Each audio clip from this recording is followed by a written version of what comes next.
Hello everyone, and peace of Christ to all of you. Please invite your friends and let us have some good time together. Uh, upon the request of those who left Islam, I received few messages just in the last few days. And we have a person from Turkey. His name is Umit. And he asked me actually to share his information, nothing personal. It's just how he left Islam. I don't know if he is online with us. He said, and this is his message he sent to me in Patreon. Hi CP, my brother, it is me. It's my honor finally send you a message in person. My name is Umit. I am originally from Turkey, but I live in Germany. Because of your teaching and videos, I left Islam and become a Christian. I just wanted to tell you that you are a gift from the God. May God bless you. Thank you very much, my friend Umit. And actually, he sent me more information later in the email, but I prefer not to share that him and his wife and his kids are going to the church, and they are enjoying very much being Christians, enjoying to be with the true God. So we are happy for people from Turkey, people from Indonesia, people from everywhere leaving Islam left and right. And you notice that most of people who contact me, actually this person, he contacted me more than one time saying, can you mention my name when I go live on air and say that I left Islam? And first time I said, okay, next time remind me. And I did not really give too much attention because it's just, he liked it, but it's not that important for me. What important is that he left Islam already. But because he insists, so I decided to put his message on the screen. And yesterday we have a lady, and I think she is from Indonesia. She left this message for us in the comment section. Actually, her comment is still in the previous video. You can go, guys, and read it if you want. Let me increase the size. Give me a second. It's too small.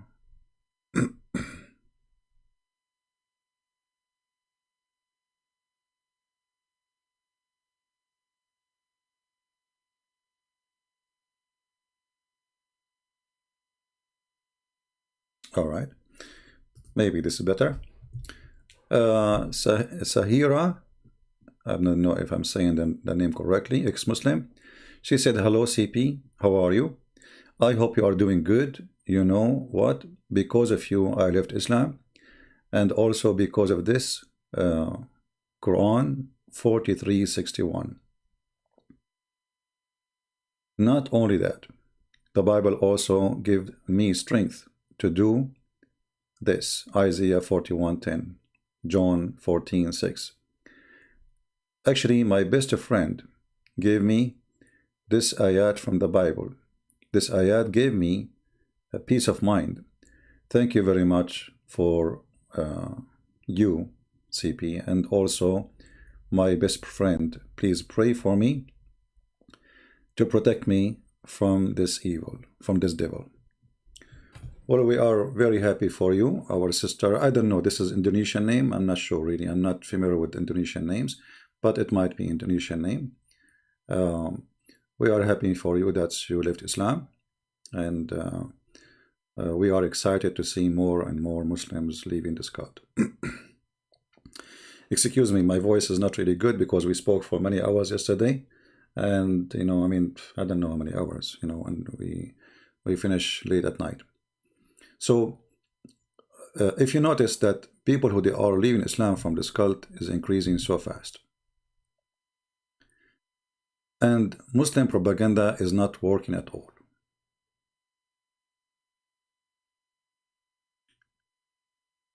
And when the Muslims, they try to defend their religion, actually they even make it worse. Like when we say your prophet, he have sex with his own son wife, they want to debate us about the word nikah, not about their prophet having sex with his wife, with his son wife. And now the debate is what the word nikah is used by Christians. and then they post for us, they say a Photoshop saying that this is exists in the Bible. And then they go to Google Book, which is obviously a fake translation. If you go here, this is the what Fifi he posted. And you know, like this guy is going solo and he's trying to insult, but I can insult so easy, Fifi. I can post the prophet, your prophet cartoon as much as you want. And I can make him look like a poo-poo, literally. So don't make me go there. You know me. I'm not the one that can be intimidated. So this is a post Fifi he posts for us, Sister Fifi. And in this post, which is supposedly a translation of the Van Dyck Bible, and here it says this is a translation done by University of Oxford. So this is not a Christian translation, somebody from University of Oxford or whoever the publisher is. But even this one is a lie. How we know? Actually, even here, you will see right away, as soon as the book posted, it says, Kol khara ya Masihi. Eat shit, O Christians.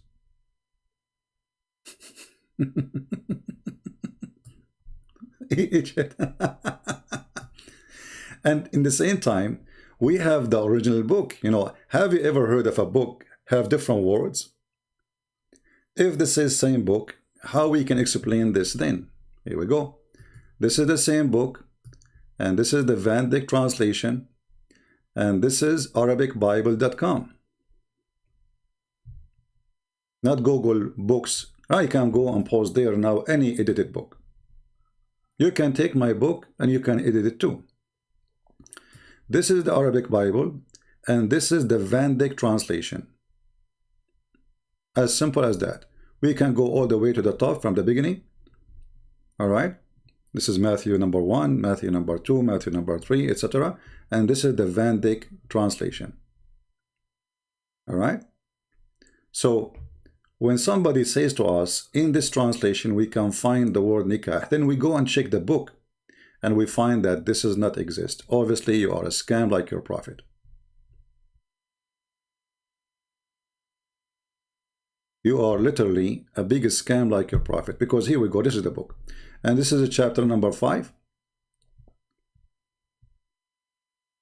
And this is the verse we are talking about. And it's mentioned to you, the one who divorced his wife, give her the book of divorce, which means the certificate. And then the one who divorced his wife except from adultery, he made her do adultery. And وَمَنْ يَتَزَوَّجَ مِنْ مُطَلَّقَ, you see, يَتَزَوَّجَ, not يَنْكَحَ.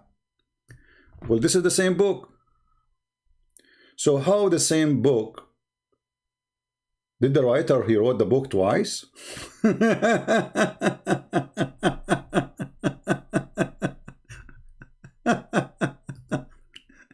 And because they are so angry, they start posting funny pictures. I can, Abdul, listen, potato. Do you want me to add, at least get a picture of me, you idiot, tomato, you know, get somebody look good. And then I can post as you want, as much as you want. I can humiliate your prophet. Do you want me to make a logo in every video? Put your prophet there? I can do it. I will not eat the Qur'an like David would. So don't go low and stupid. You want to debate me, debate me. But you are a coward. This is your prophet. And we have millions of cartoons. And actually, I made a cartoon long, 15, I don't know, minutes. Again, I apologize. My voice is bad. So we can put cartoon in every video. I will make it a logo in my video if you want. Every video I make a new logo for the cartoon. Put your prophet head there. Once you have a bomb, once you have a poo-poo, once you have a tomato. Just don't go there, potato. Coward. So here you notice that we have the same book, but the book doesn't say what the Muslims claim. And there is no way the book is written twice. And here we go. I'm going to give you the link actually for the book. Let me go to the index page. Give me a second. All right, here we go. As you see here in PDF, the Van Dyck Arabic in PDF format. Do you see it? This is what they are posting supposedly. Okay, well, here we go. This is the book. We go down and we click at Matthew. And this is Matthew, chapter number 1. We go to chapter number 2, chapter number 3, 4, 5. Here we go. We are almost on 5. We are in 5. And now we go to the verse we are talking about, and we will find that the word they mention is not exist at all. So, yes, you are a fraud like you're a prophet. You are a fraud like you're a prophet. Because the book should have the same. And now he gave us an example of a different book. He said this book, just to show you how stupid those people are. If we go to the page, the book he claimed that this is a Christian book. Look what the book is saying. Anyone who read Arabic, he can see with me. It says here, and I will read and translate.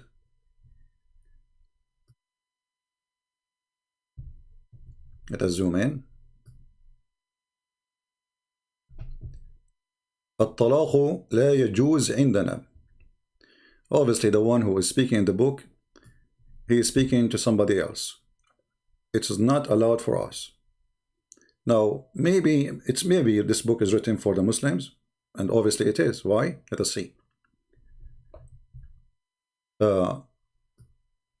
يعد عقد النكاح الزواج.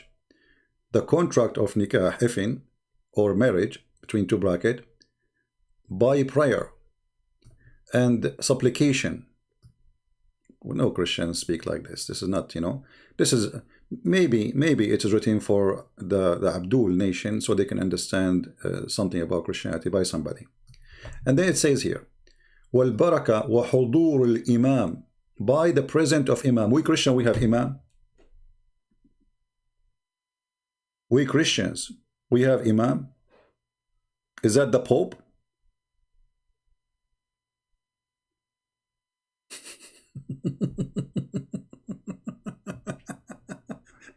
So obviously this book is written for the Muslims. This is not a book for the Christians. What Imam? What Nikah? What is this? This is your page. This is your stupid page. So the one you claim it's a Bible, it does not exist. And by the way, even this one here we are showing you, we don't approve even this one. You see, even this one here, why we don't approve it? Because they keep, many times they use the word Allah when the word Allah is not exist in the original Bible. If you search in this translation here, you will find them using the word Allah. Like here, I don't see it, but it's going to appear somewhere. Let us see if we can see it somewhere. I don't know if I did not read this translation. Anyway, it's translation. You see, I can make a translation. You can make a translation. Mimi, Fifi can make translation, and he say translation of the Bible. And I will do translation for the Quran myself. Me myself, I'm working in translation for the Quran. Can me, Fifi or Mimi use my translation to prove a point? Maybe he will. It's a stupid translation anyway. So anyway, but even in the book they choose, let us see if we can find the word Allah in this translation. Because if we find it, that means this book is stupid as a translation. Until now, I don't see it. Sound good. Yeah, until now, I don't see the word Allah in this translation. If this is the case, that will be a good translation then. Yeah, I don't see it until now.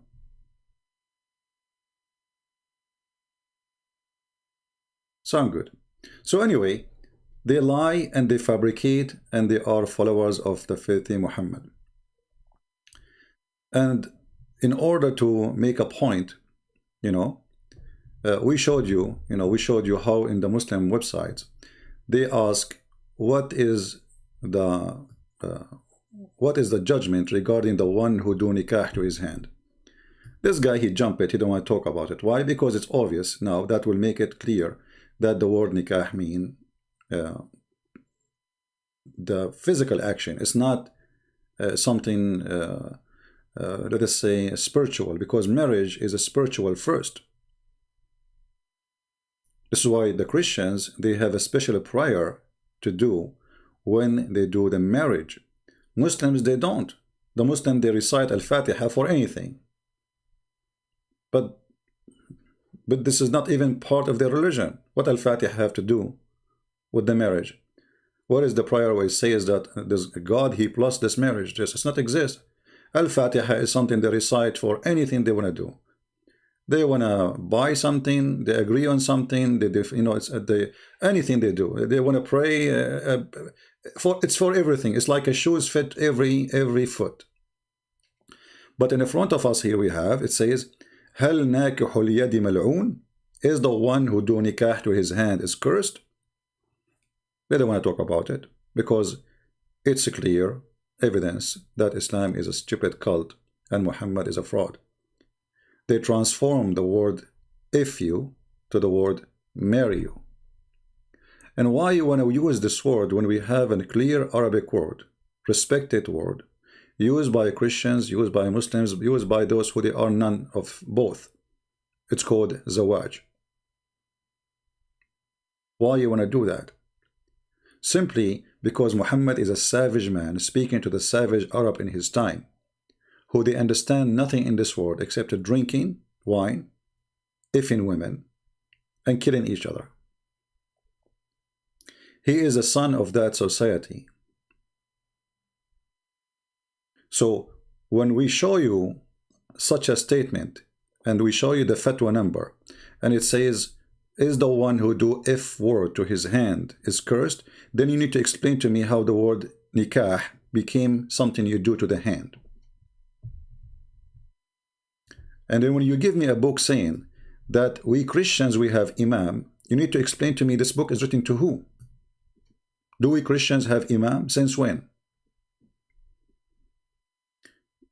There's a millions of videos of Christians wedding ceremony in YouTube. You can go watch it and find me the priest who is saying today we will do nikah. Can you? So, you can be stupid, you can be a kid, you can post pictures, to make fun, supposedly claiming this is him and this is that, but we can go low, and we don't return the insult to you. We can return it to your prophet. Actually, you are now making me think about making a special book, have nothing inside except cartoon, using the stories of Muhammad. I have a person who offered me, actually, he can draw all the stories, but he wanna get paid, but for sure, he don't want to mention his name or anything. Maybe it's a good idea. And I publish a nice book. Like Muhammad, he found the fountain of youth. Muhammad described the penis of the Muslim in heaven. Muhammad having sex and have the power of 4,000 men. Allah riding a rooster. Allah, he created himself from the sweat of horses. Now they will say this is weak hadith. Who care? You see, anything is embarrassing is a weak hadith for you. Muhammad, he found the sun sitting in murky water. Zulqarnain, according to Muhammad.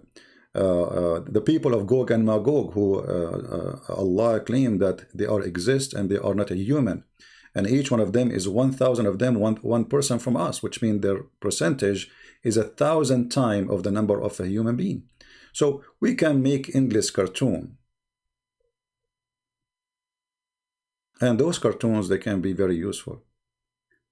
Actually, if any of you is good in drawing and you would like to volunteer, maybe you can contact me in Patreon, and for sure we will keep your, don't share with me anything, any of your information about who you are, because which means even me, I do not know who you are. Actually, all those who translated my books, I do not know them. I don't know who they are, I don't know their names, I do not know anything about them. So people who like to help, they are welcome, and we will be happy to do so. And I believe that, art can be very useful. And as you see, people like those Muslims, they are inspiring us to do more. And why not? So they are so desperate trying to defend their cult. I forgot to give you the link for the Bible. Let me give it to you. Anytime a Muslim, he give you something, he say this is a Bible translation, don't accept it unless it's coming from a Christian website. Christian website which is known and guaranteed.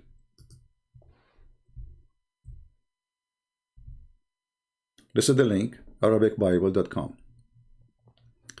In this website, they have many translation. And remember, at the end of the day, you see, it's a translation. Like if we say to the Muslims, do you accept the translation of Yusuf Ali? Some they say no, some they say yes. And the second you start showing them stupid things in the translation, they say he's wrong. Correct? Like now, if I go right now to the Qur'an and I show the Muslims this translation of Yusuf Ali. Let us go there. If we go to chapter 19, verse number 19, it says Jesus is the Holy Son. Muslims, do you agree that Jesus is holy? Who is a Muslim? He believes that translation here. See here, this is not Yusuf Ali. It says faultless son. Supposedly this is better.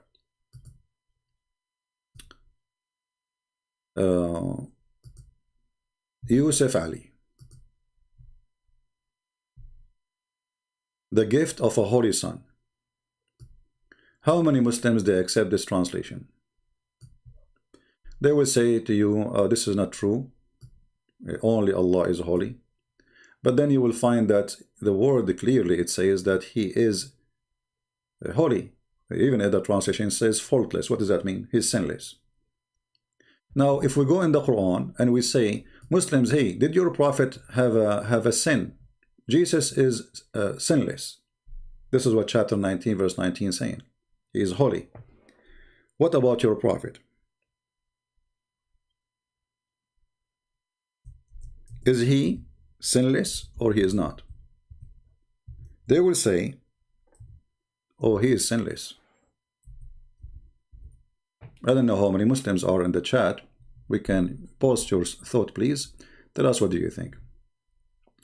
In chapter 48, chapter of Muhammad says, verse number 2, sorry, Al-Fatah, chapter of Al-Fatah says that Allah may forgive the fault. You see, this is a translation. Okay, does it say really fault? In Arabic, it says the word dhambaka. And all of us, we knew that the word dhamb means sin, not fault. Because fault is not a sin. Fault simply is by mistake. That's what fault means. My fault. Like, did you shut down the electricity? No, I forgot it. Oh, this is my fault. This is not sin. Fault is something, and sin, something you do in intention to do sin. Fault is something else. Fault, you can cause a fire, but by mistake, not because you want to burn the house of somebody. So if you change the translator here, it says fault. So if we change it, we will find different translation here. This is Yusuf Ali saying that this is sin. As an example, let's go to Muhammad Hilal and Muhammad Khan. Look what happened. Suddenly the word fault becomes sin. But you know, when we speak about religion, there's a huge difference between fault and sin. So which one the Muslims will accept? The Muslim, they will favor for sure the one says fault over the one says sin, because this is a proving that Muhammad is a sinner person and he is a bad person. And not only that, look what the verse saying, that may Allah forgive your sin in the past and in the future. If Allah is God, how he is saying may Allah forgive your sin? Is Allah asking different Allah to forgive the sin of Muhammad? Do you remember the Muslim, they say that the Catholic, the Pope used to give a certificate for sin, to forgive your sin?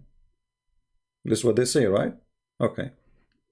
Regardless if this is true or not, this is in the Quran. In the Quran, in front of your eyes, there is a license for Muhammad for the past and for the future sin. Do you see it? Allah is handing a certificate to Muhammad.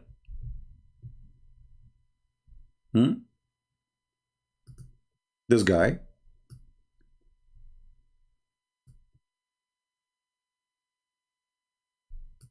That you can go and can kill and can slaughter as many people as you want. You can kiss men in their belly as much as you want. You can have sex with the children like Aisha as you want. You can rape, you can torture a man to find out where he saved his money as much as you want. We are giving you a license to do sin as much as you want. And this is the Quran in front of you. So a Muslim who tried to defend his prophet, he would say the translation here is wrong. The translation here is wrong. Why the translation here is wrong?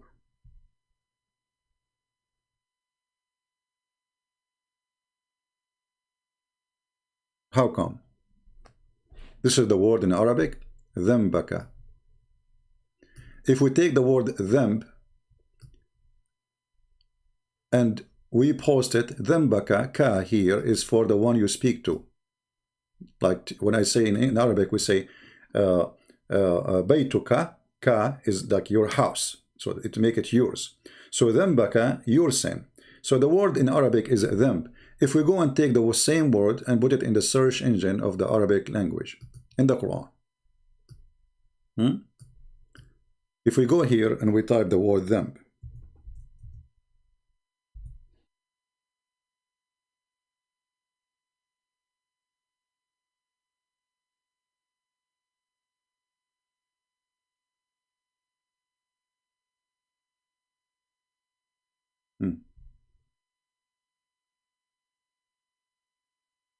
ذنب, in which sin I was killed.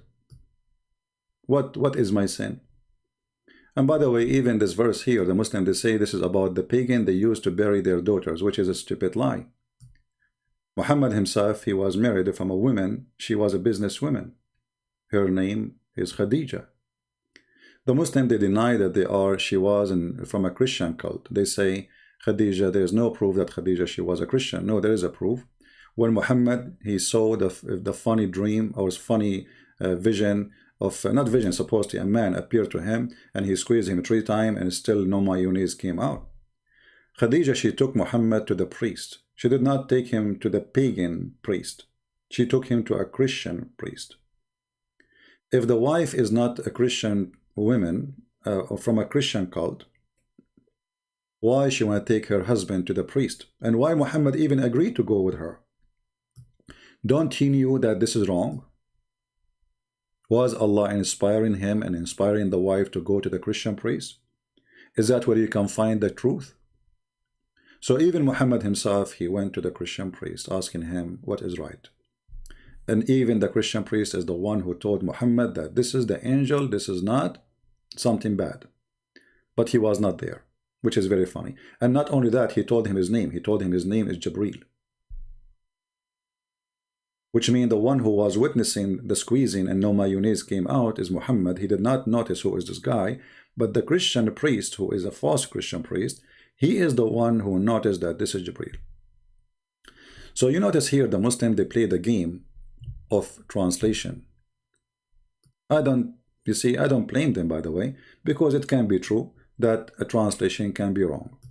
But as long as we speak Arabic, and some of them, they do speak Arabic, we knew that the word ذنبك mean your sin. So Muhammad, the Quran saying to him, may Allah forgive your sin, not your fault. Because all what we need to do is just take the word to the dictionary.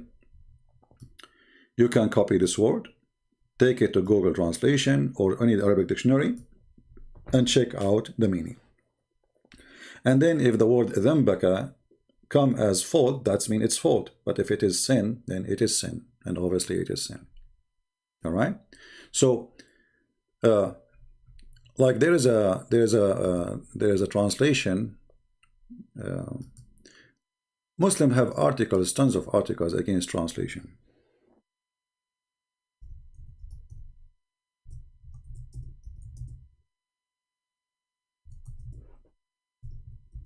Let us see.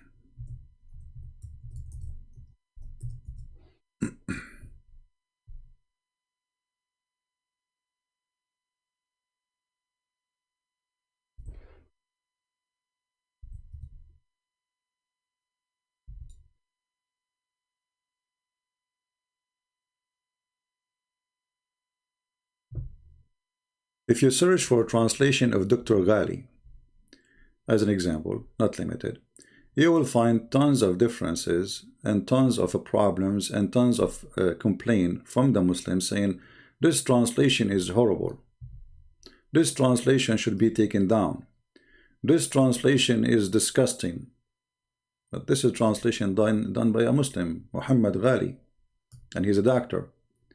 What the problem? The problem, you have to make a translation the crowd like it, not the truth. If you say the truth, and actually this guy, he did not even say anything in the truth. He is just more honest maybe than the other translators. So because he is more honest than other translator, that put him into a problem. His translation causing a problem to many Muslims. But which translation the Muslims approve? Zero. Let us ask the Muslims in the chat.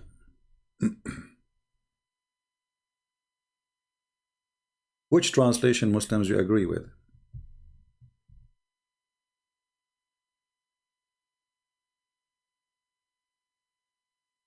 Any Muslim?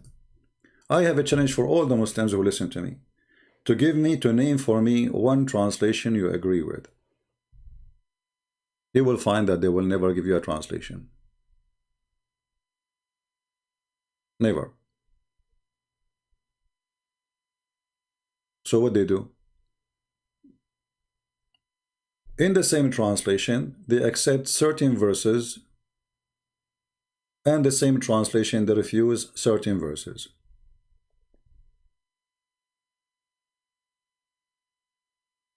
Right?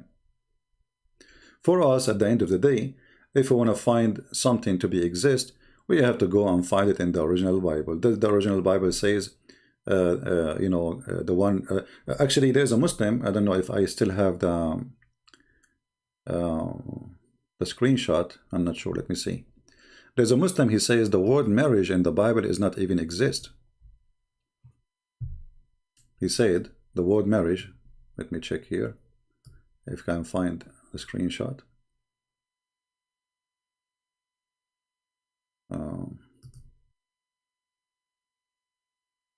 All right.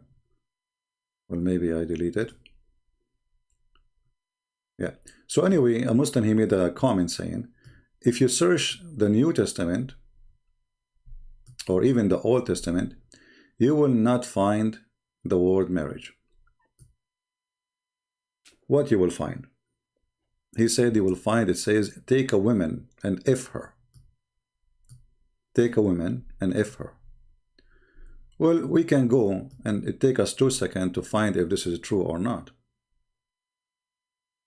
And he mentioned the New International Version of the Bible. New International. This is one of the translation, which is really, I find this translation full of errors too. But anyway, are they telling the truth? Even in that translation they choose, you will find that they are lying. They are angry. They gang together and they try to, let us say, take off their anger by shouting, but that will not work. Let us see where is the international this translation. I'm trying to find it. Where is this translation? Let's see. I'm searching in Bible Gateway.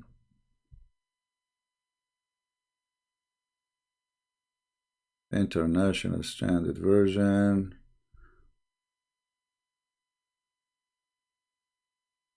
Here we go. This is the translation he asked for. Okay, let us put it in the screen.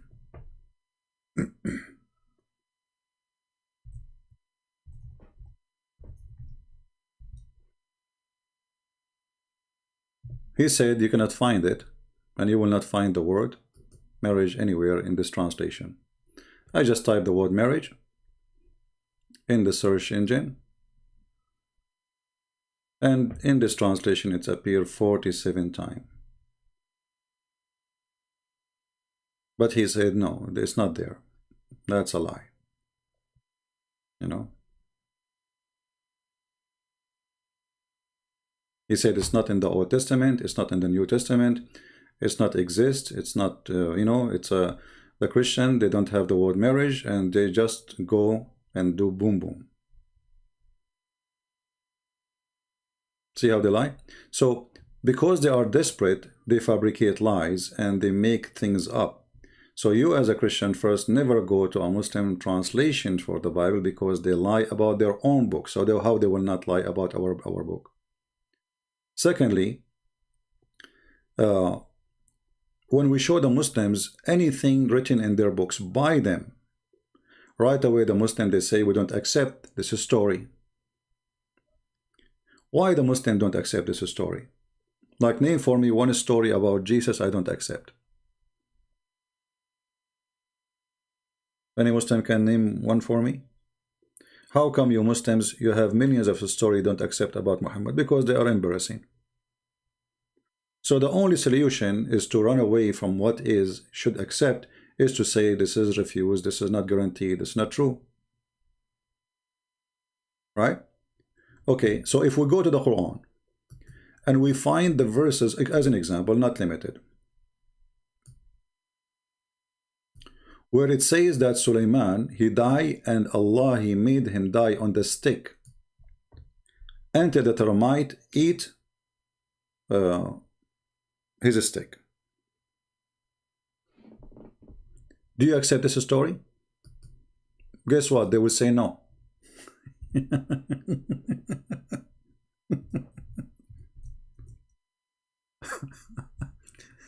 Okay, you play the game with the hadith, saying the hadith is fabricated, the hadith is a lie, those hadith is made by the Jews. Even the hadith, by the way, is written in their books, is made by the Jews.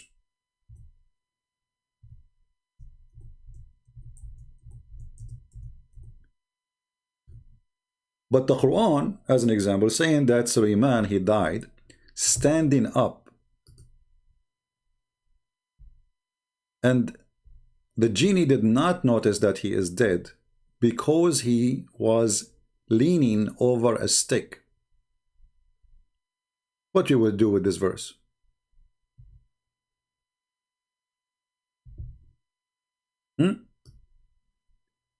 Are we going to say it's a weak Quran?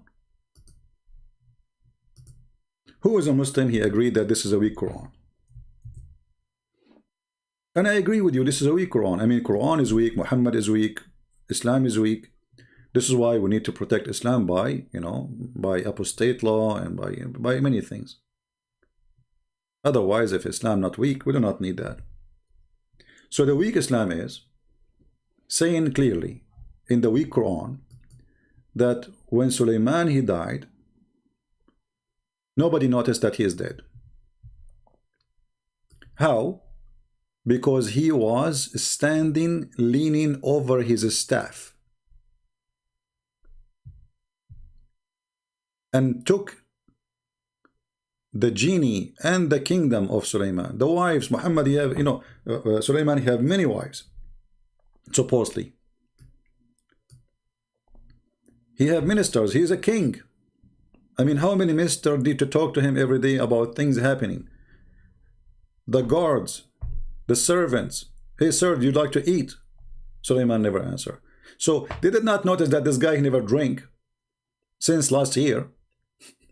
They did not notice that he did not blink his eyes since last year. They did not notice that he did not move his nose, open his lips, move his finger since last year. But the only thing they noticed, it's only that he is dead, is when he fell down, when the termite, they ate his stick.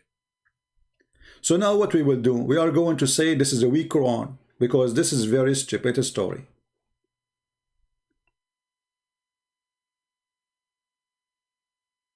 Any Muslim have something to say?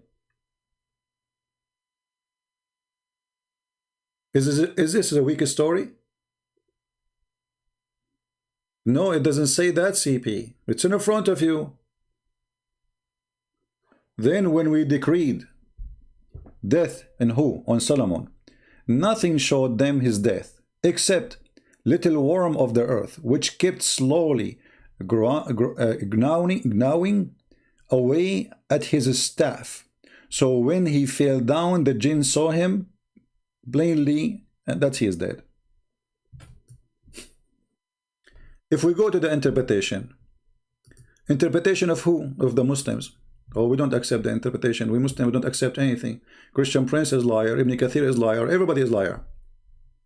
Everyone is liar. You have to say something good about Islam, otherwise you are a liar. You are a big fat liar. It doesn't say that. Look, it says that. No, it doesn't say that. You are a liar.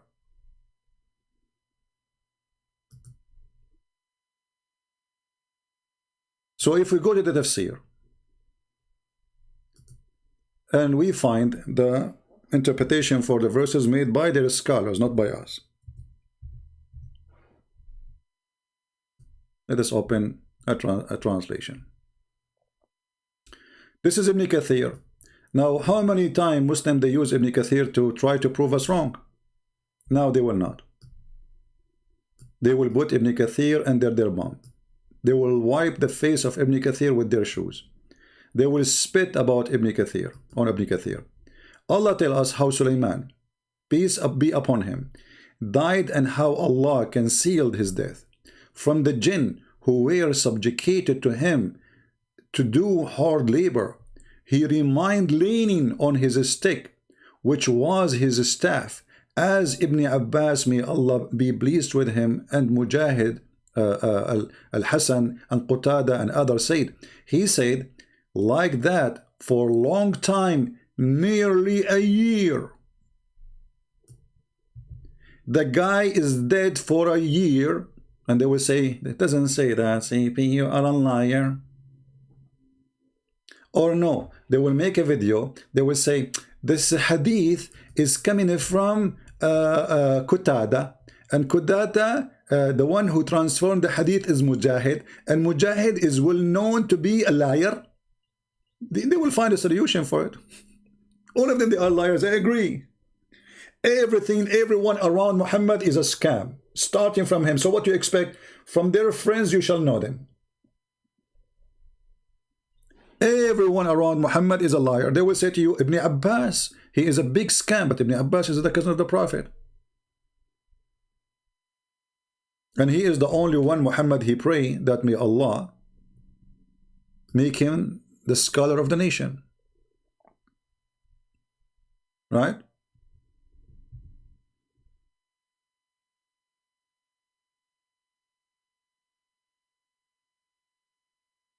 So the guy is dead for a year. He have wives, he have children, he have a family, he have ministers, he have guards, he have army leaders. They want to see the king. A year. And nobody noticed that Sulaiman for the last 7 months, 6 months, 8 months did not eat, did not drink, did not go to the bathroom. Nobody noticed that. You open the room on the king, you find him standing on the stick. Obviously he is alive. You don't wonder why he don't go to the bathroom. Hey sir, the servant, do you want to eat, sir? Sulaiman don't answer. The servant come after a few hours, sir, the food is ready, sir. You don't answer. The wives, hey Sulaiman, don't you want to have boom boom? Sulaiman never answer. Nobody notices he's dead because he's standing leaning on the stick. That is the stick where Muslims they need right now. They need a stick to lean on. And the Muslim, they think that when the Christians, they are exposing their death as religion, they are the termite. So look at this stupidity here. Allah don't want the genie and the kingdom to know that Sulaiman is dead. So what he made Sulaiman do? He made him stand up and then he made him die. Why you don't make him, don't like, let him stay alive for the coming year and that's it. If you don't want the genie to know that he is dead, is this the purpose? Until they finish the job. Okay, let him live for one more year.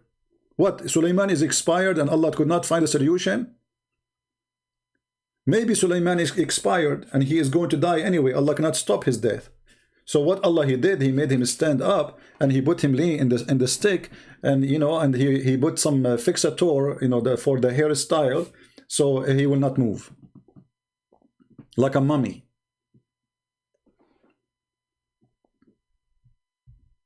Who is a Muslim agree with the Quran? Forget about the hadith. The hadith is stupid. Forget about Sahih al-Bukhari. All of you corrupt like your prophet. We have Quran now. What we will do?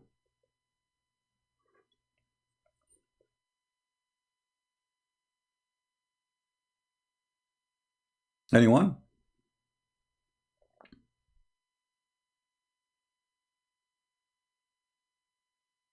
Anyone have an answer? This is Quran. Obviously the Quran. Yeah, no, you see, the problem is the termite. You know, why Sulaiman, if Sulaiman did something smart and he have a staff made from gold, then he will be standing until now and nobody will notice he is dead. When Muhammad he died for 3 days, Ibn Abbas he said that Muhammad, his belly is full of fart. قَدْ رَبَى بَطْنَهُ. His belly became like a hill. Why? Because this is normal. Anyone he died, especially if he ate before he died, like before he digests his food, go to the bathroom.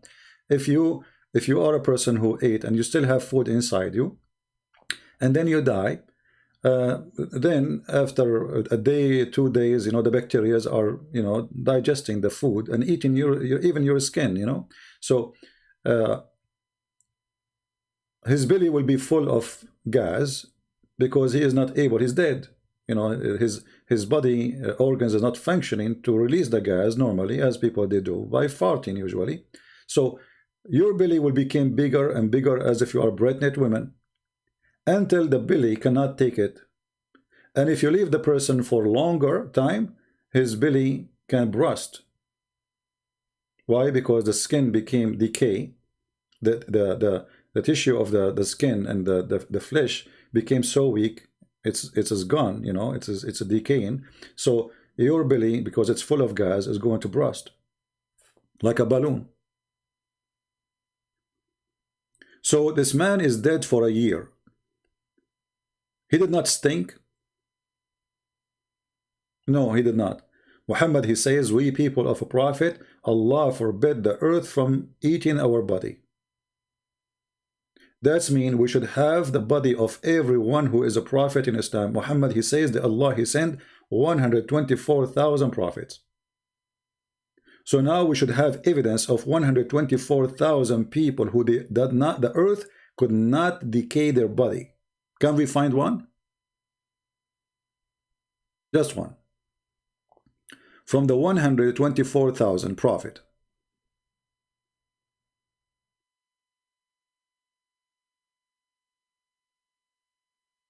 Now ask yourself, if you are a Muslim, what kind of religion this religion is?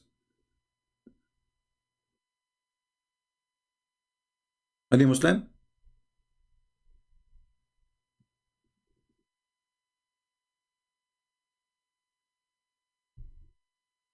Anyone? And this is for those who like pictures. How this can be a religion, in any way, in any mean. This is a bunch of fairy tale stories. A crazy man Anything the people, they say to Muhammad, he believed it, he accepted, he put it in the Quran, and he claimed it's coming from God. He is a potato.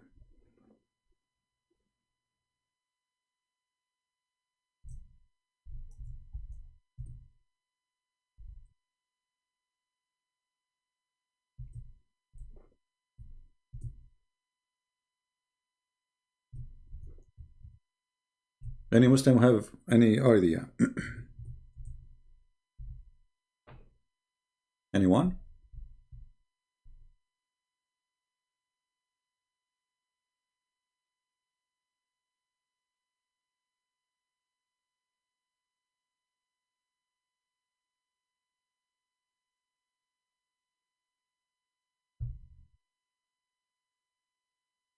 Nobody?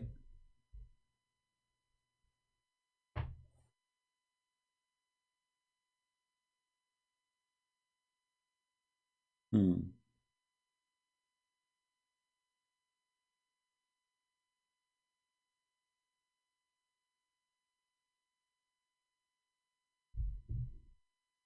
Where is the smart Muslims who they can refute us?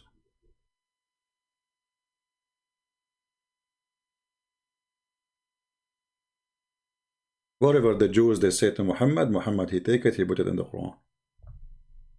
Anything. The Jews they said Sulaiman have a flying carpet, Muhammad he put it in the Quran.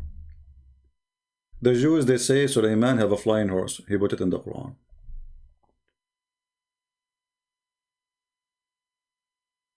Sulaiman he died in the stick, he put it in the Quran. Sulaiman he heard the ant, he put it in the Quran. He heard the speech of the ant.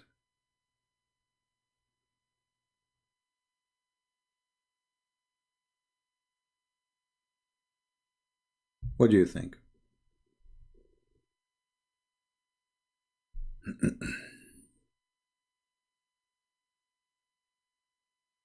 Anyone? And Muhammad, when he noticed that he is being busted, that the Jews there start saying that this guy is a potato, whatever we say to him, he take and he accept. So Muhammad, he wanted to prove that he is not doing that. So what he did, look what he did. Additional proof that Muhammad is a scam.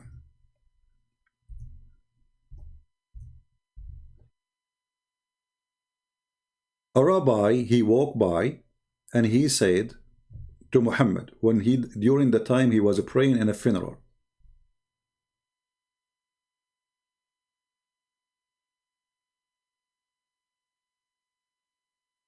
okay, so I mean Muhammad is making a prayer for a funeral, nothing special. There's a dead person, all right. What the rabbi said? The rabbi he said, this is how we do it. A learned Jew, you see, when they say a learned Jew, they mean a rabbi. A learned Jew, because there's a Jew who is learned and there's a Jew who is not learned. A learned Jew is a rabbi. So once he passed by him and he said, this is how we do it. What he said? This is how we do it. He did not say anything else.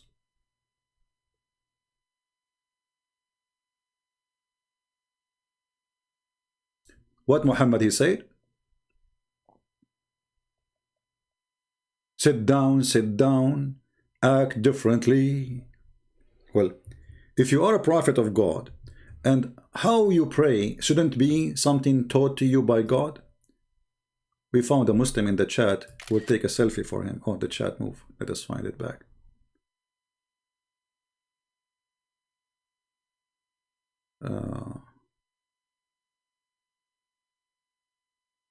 Look how fast Muhammad he changed the way to pray. Just because a rabbi he said to him, this is how we do it. If Muhammad is a prophet of God, and this is how Muhammad is praying, is he praying as he wish? Obviously he does. This is how he wish. He can change the prayer in a second. The guy he just passed by and said, this is how we do it. Muhammad he felt guilty. He felt, okay, I'm copying the Jews. So he said, okay, sit down and act differently. He did not even tell them how to pray. He just say anything different, just to change it.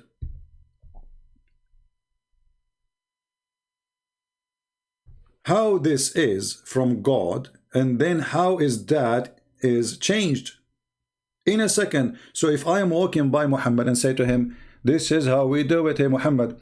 Let us say Muhammad, he eat using his mouth. And I walk next to Muhammad and I say to him, this is how we do it. Muhammad, he will start eating from his bum, because he have to act differently. What the problem if he is saying to you, this is how we do it? Why you change? Isn't your Muslim claim that the God of the Jews is the same God of Islam? So if this is how they do it, then you can do it too. If we have the same God, right?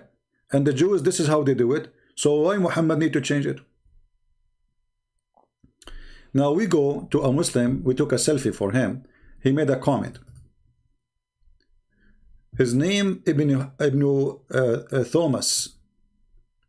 He said, Book of Genesis. Any Arabic reader, please explain to me the word in this Allah is the same God, Muslim God. No, this is a stupid translation. Anywhere you find the word Allah in the Arabic translation for the Bible, this is false. The Arab Christians, because they live under the Muslim occupation for 1400 years. Imagine if you live under ISIS for 1 day. Just 1 day. Not 1,400 years. So those people, you know, the Coptic in certain time, if they use their language, they cut their tongue. If you use a word from your Coptic language, in certain time of the Muslim Caliphate, they cut your tongue for using it, to force them to speak Arabic. So when somebody come to us using this is why we say it's a translation at the end of the day. And I can make a translation right now for the Bible, and I can change the word Allah, make it Buddha.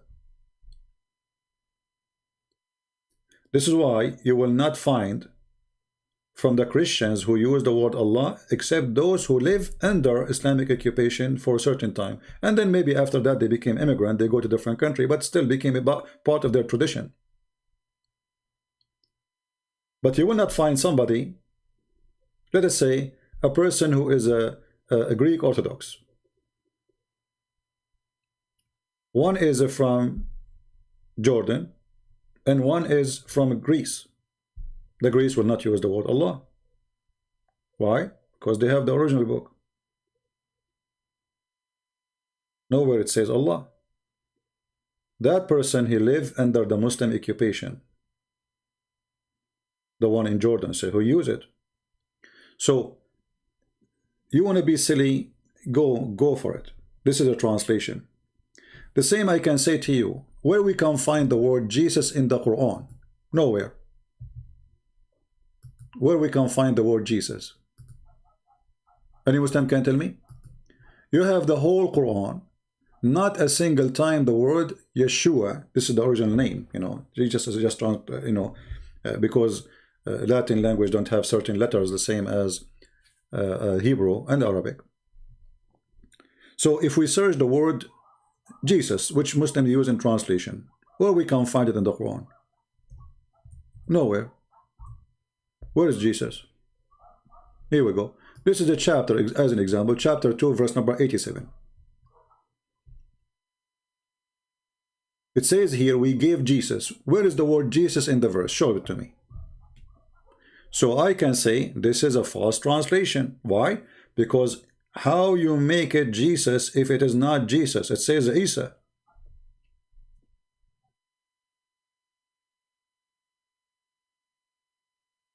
Somebody saying it's the same guy called Isa. No, it's not the same guy. Where is the proof? Isa in the Quran is the son of Maryam, and Maryam is the sister of Aaron, the brother of Moses. Which means, according to the Quran, Maryam is the daughter of Imran. Imran is the father of Moses. And this is why the chapter is called the chapter of Imran. Chapter number 3. Speaking about who? Who is the most important there in the story? The grandfather of Jesus, who his name is Imran. his daughter Maryam, which is the daughter of Imran, and Musa is son of Imran, and Aaron is a son of Imran. So the stupid Muhammad, he made the family of Imran as the following. Imran is the father, which is not exist in the Bible, except if we go to the Old Testament, you will find that the father of Moses is Amram, not Umran. Even Muhammad could not quote the name of the father of Moses correctly. It is Amram, not Umran. The last letter in the Hebrew is M, from mountain. In Arabic, it's Umran. The last letter is N, as Nancy. So the stupid Muhammad, he messed up all the character, all the people in the story, in this movie, is gone. So what he have? He have a guy, his name is Isa. Who is Isa? Where Muhammad he got this Isa from? Obviously, you see in the Old Testament it says that Maryam, the sister of Aaron and the sister of Moses, she did not have children. But you remember that when books are written, I can write about you saying he don't have children, because still you don't have a children, but there's no guarantee that after that do not have a children. Or like let's say I describe for you the house of David, and I say he have 20 rooms, and then after that we describe the house of David, we say he have 700 rooms. Well, he is building the house, the palace. So those things change, they are not fixed. So most likely the fool Muhammad, he thought that Maryam, the sister of Aaron, she have a son, his name is Isa or Isa,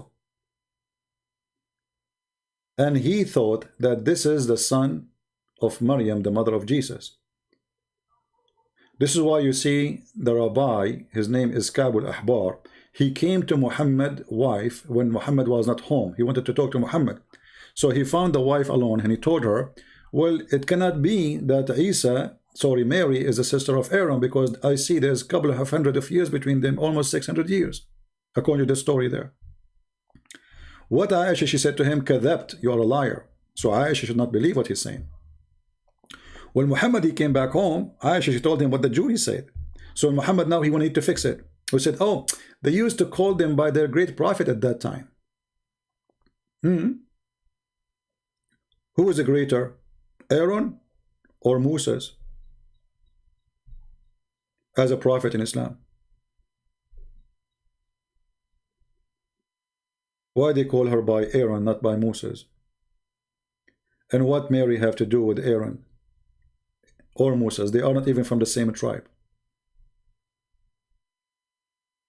She is from different tribe. So very silly. And what we would do with the father of Mary, his name is Imran. This is the name of the father of Moses. And why the Christian, they will change even the name of the father of Mary 600 years before Muhammad.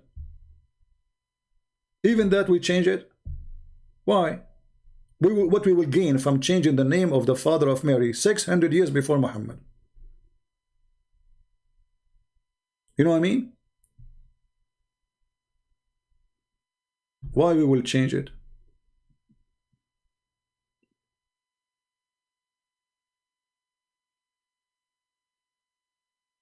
You know, the Arabic Christian, they should use the same word is written in the Old Testament and the New Testament, Elohim. You know, there's many words for God. Yahweh, Elohim, etc.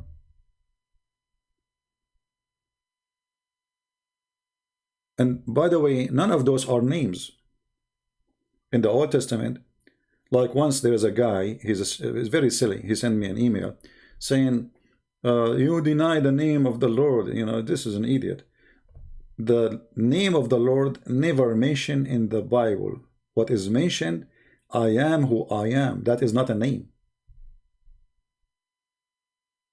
I am who I am, which means I am the one who exists by myself. I have no creator. That's not a name. Moses says, hey God, what I will tell my people, who are you? What's your name? He said, tell them, I am who I am.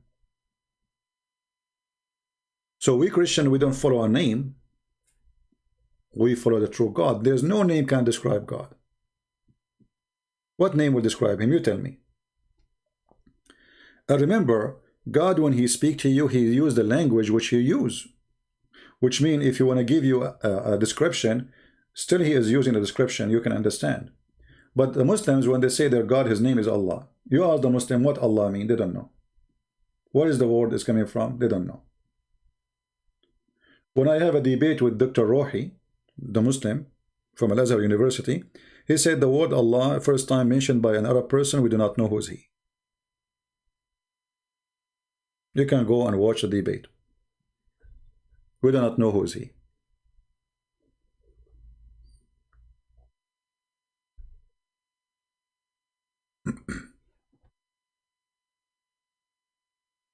Do we have any Muslim want to say anything?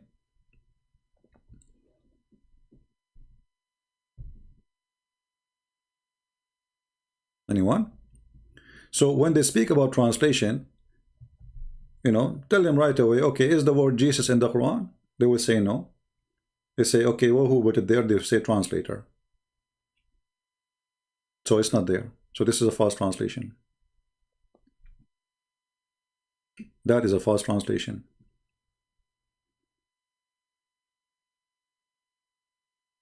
Is the word Isaiah in the Quran?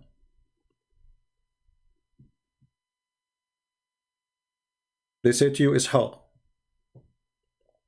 Ishaq, right? Okay. Jacob, they say Yaqub. Okay. Israel, it is the same, Israel. So how Jesus became Isa? How Yeshua became Isa? If there's a difficulty to say the word Isa in the English language, it's 3 letters, I-S-A. Why you transform it? So when you say why they use the word Allah in translation, this is just a silly, stupid translation.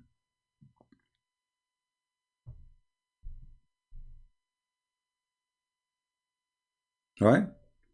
In the same time, we show the Muslims that the word Allah is not even exist in the Quran. It's not a word. Allah is a 2 words.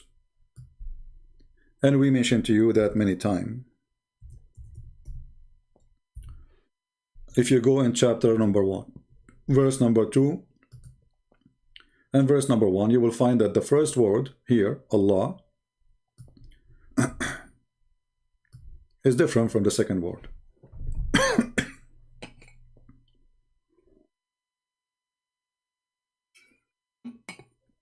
I hope my internet is good because we have a bad weather here. You notice here with me, in verse number 1, it says, Bismillahir Rahmanir Rahim. The word Bism is written wrongly because the word Bism start after the letter B with Alif, Bi-ism, not Bism. There's nothing called in Arabic Bism. Then Allah. You see how Allah is written? Count the letters with me. You will find that the letters here is not the same as the letter in the verse underneath. There's 1 letter is missing. Why?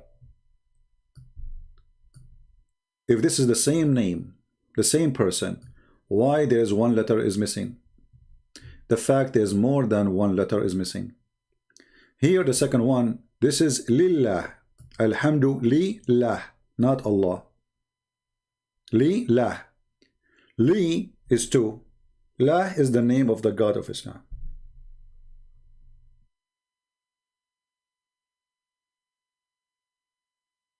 You see here in the translation it says, praise be to Allah. Okay, where we can find the word to in the Arabic here, in the Arabic side. Alhamdu, it says thanks. Where is the word to? And then right away after it, Lillah. Where is the word to? The word to is Li. La. Li is mean to. La is the name of their God. So their God, his name is La. It's not Allah. Allah is 2 words. One is mean A-L as God. Even in the old Hebrew, the word A-L is a word meaning God. So by time, the Hebrew language changed from A-L to E-L. So God is Al. This is why we see that the old name, the ancient name of Israel was Israel, not Israel. Mikael, not Mikael. Gabriel, not Gabriel. Why? Because the language transformed, so the word AL, which means God, become EL. So we say Emmanuel, not Emmanuel. Why? Because Emmanuel, you are talking about the ancient Hebrew. And actually, even the names of the Quran proving Muhammad to be a fraud and a scam. If you ask the Muslims, okay, what Gabriel mean? Jibreel, which even Muhammad he quote wrongly in Arabic. Huh?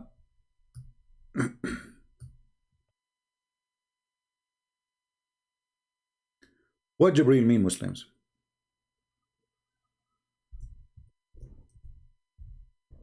What Mikael mean?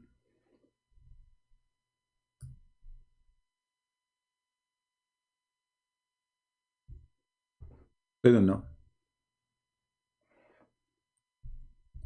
Why? Because those are names coming from foreign languages. Well, if they are coming from foreign languages, then why this foreign God is your God? Because if you say those are coming from foreign languages, have nothing to do with the Arabic, that's mean your God, he don't use Arabic names to name his angels. Correct?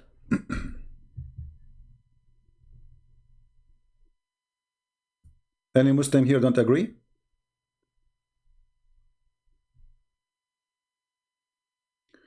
The Arabic 1886 Bible use nikah. We showed you we showed you here. It's in front of you. This is the Arabic 1866. You are a potato like your prophet. Here we go. This is the Bible they mention in their video and in front of you, and we got you busted. This is the Van Dyck translation, and this is Matthew chapter 5, and this is an official Christian website, and you are a potato like your prophet. Here we go. This is chapter number 5. The one you post, this is Google Books. It's false. This is the book. This is the Van Dyck translation. It's in front of your eyes. And this is the verse. So you are a liar like your prophet. Peace upon him. Do you see it? وَقِيلَ مَنْ طَلَّقَ إِمْرَأَتَهُ فَلْيُطِعْهَا, etc. And then he says, وَمَنْ يَتَزَوَّجْ مُطَلَّقَ فَإِنَّهُ يَزْنِي. That is the Van Dyck translation. Potato. We got you busted. This is the same book. Where is the word yankah?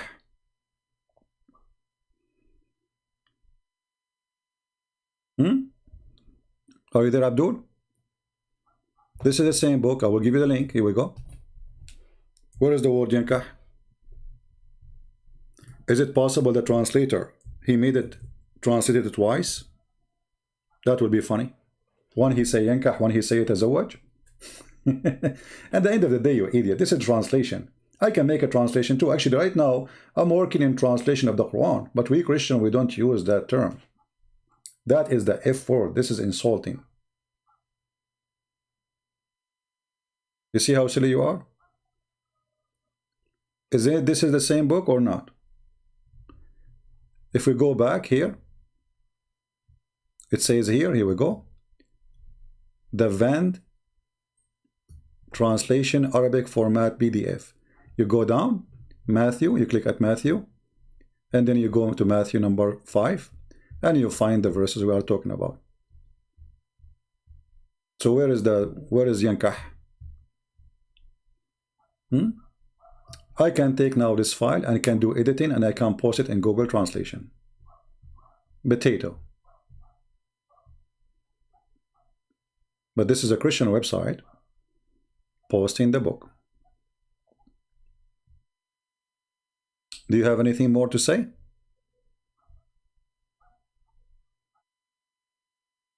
And now let us ask this Abdul, what translation of the Quran you approve?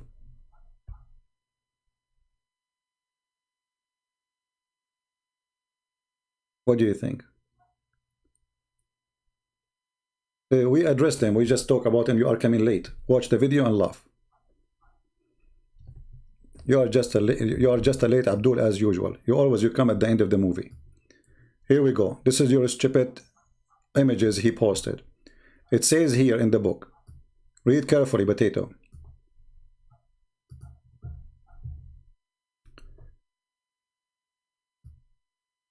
The divorce is not allowed for us. So obviously the one is making this book supposed to speaking to someone else. Who is that? Supposedly Muslims. After the aqd of nikah, after the contract of nikah, the ifin, between two brackets, he made the word zawaj to make it clear what he's talking about. And then he says, by praying and supplication for blessing and by the presence of the imam. We Christian, we have imam.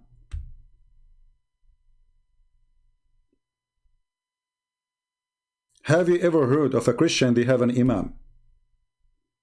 So this book here saying, according to this photo, that the contract of nikah between two brackets, zawaj, which means marriage, happened by prayer and supplication for blessing and by the presence of the imam.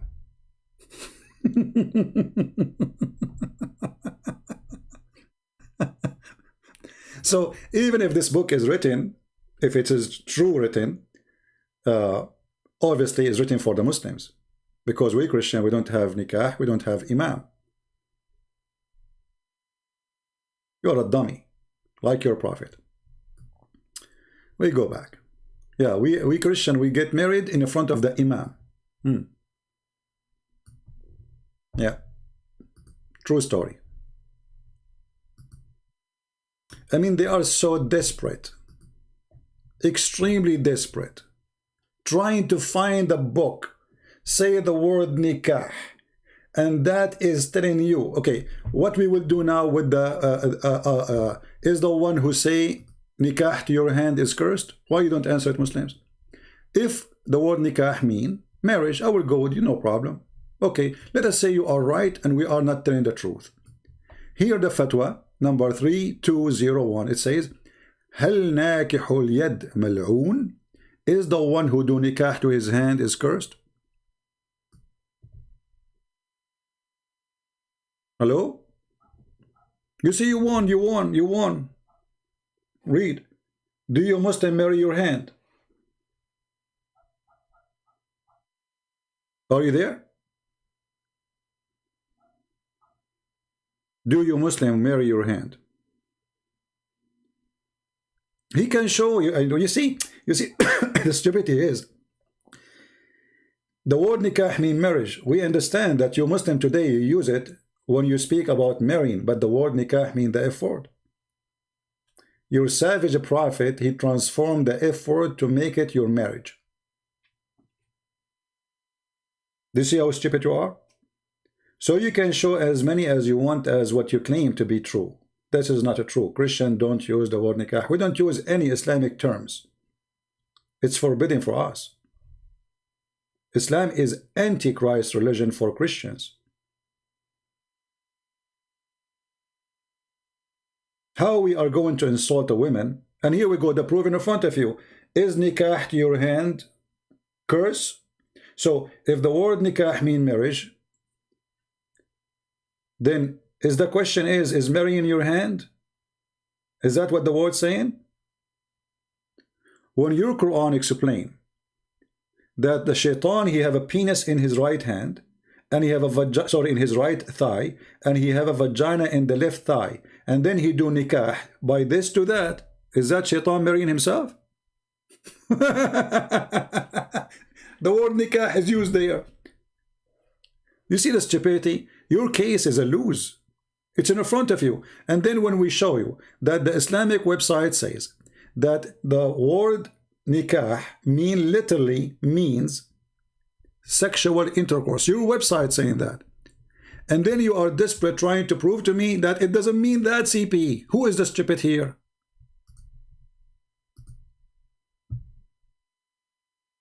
Your own website saying the word nikah mean literally sexual intercourse. Okay, what we will do with that now? Obviously, this website is lying. You Muslim lie. You lie a lot. Non-stop. To the point we cannot trust anything you say. Correct? So what we will do? Let us find you the Muslim website. Hold on. Your Muslim website teaching the Muslims what the word nikah mean. And okay, they are liars, they are Muslims, you know. So a Muslim, he will try to convince me that we are a bunch of liars. Don't take what we say for granted.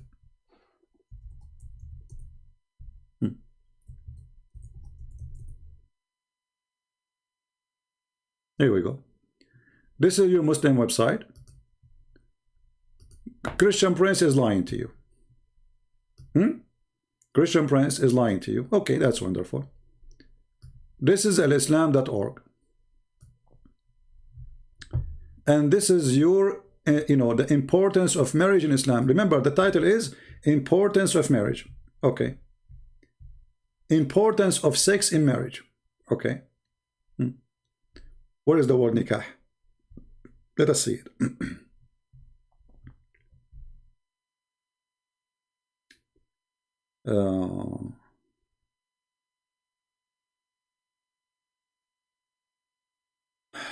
Let us see.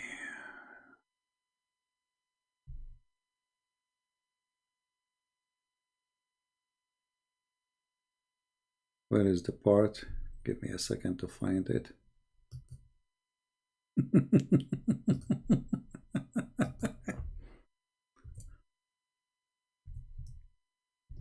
So you, if your hand, that's mean you marry your hand, is the one who, if his hand is cursed, that's mean you marry your hand. I mean, how desperate you are. Okay, let us go and see.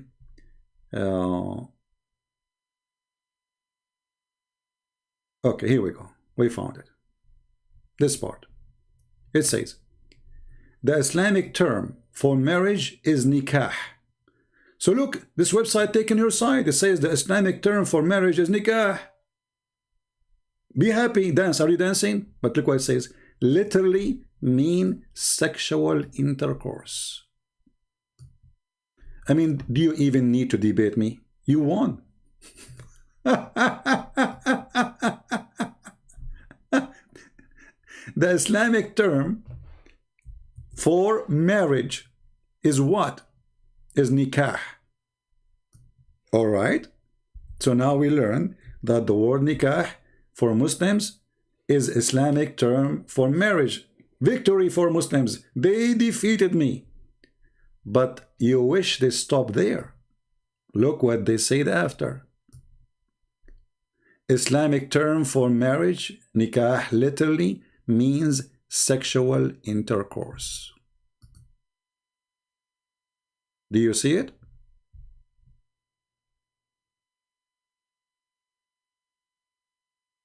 In Arabic, a French community proved the word nikah mean marriage. Yeah, you see, okay, no problem. You can say to me, we use it today for nikah, and this is your business. But this is according to the religion, it's in front of you. Those are scholars talking. Those are not a bunch of dummies in community. This is your religion. This is your website, alislam.org. You can make all the excuses. You can say that my dad, when he married my mom, he said to my grandfather, I want to do nikah to your daughter. You can say that. Who cares? But the truth is in front of you. Nikah literally means sexual intercourse. Can you deny that? Can you deny that? So you want to play dummy. It says, in my community, they use the word nikah because it's a community of dummies. And this is why we are here to teach you. You see, you can go and say whatever you want. How you can refute this? How you can refute you can do nikah to your hand? Even there's a hadith, the Muslim, they say it is weak. The Prophet, he said, Mal'oonun nakihu yaduh. Allah cursed the one who do nikah to his hand. They say this hadith is false. No problem. But in the language is used. And the Muslim, they carry it and they copy it and nobody complain about the meaning. Curse is the one who if his hand. And this is what your website is saying. Here we go. Fatwa number 320-1 201. هل ناكح اليد ملعون? So in your society, do you use the word nikah too when you speak about if in your hand? Do you marry your hand in your society? Mr. Martin Bashar. In your society, do you say, I do nikah to my hand? I want your answer. What a potato cult.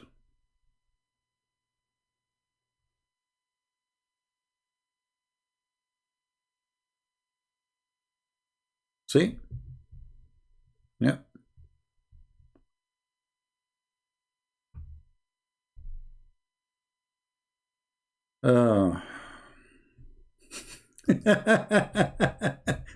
And you know, I mean, are you debating me or debating yourself? If your Islamic website saying the word nikah mean literally if word, who is this guy came in my face? This guy, I will talk about him next. What I will do, is it my fault? This is your website saying that the word nikah mean to if literally. What we will do? Are you going to debate me now, or are you going to debate the Muslim who made those study?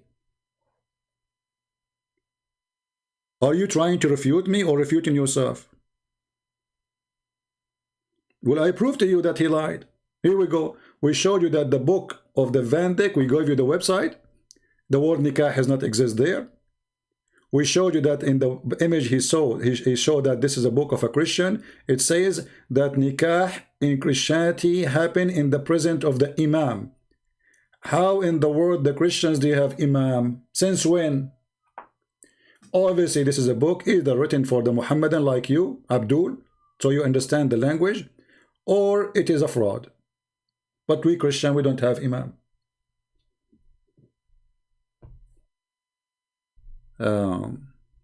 Sam, if you want to call me, you have to go to Paltalk. Do you have Paltalk? I think you do, right?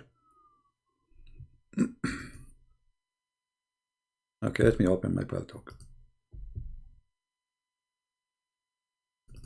And any Muslim would like to call us, feel free.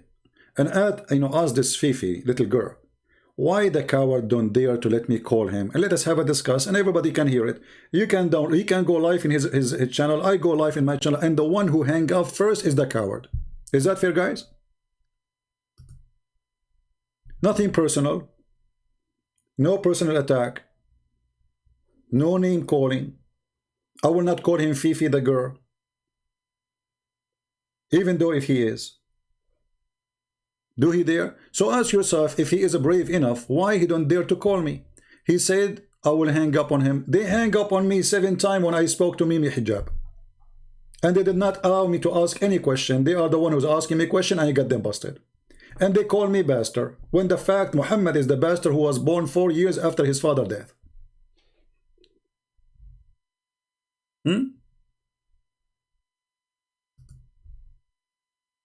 And I showed him that this book is a fraud. He showed me the book, and I'm showing a book in the front of you too.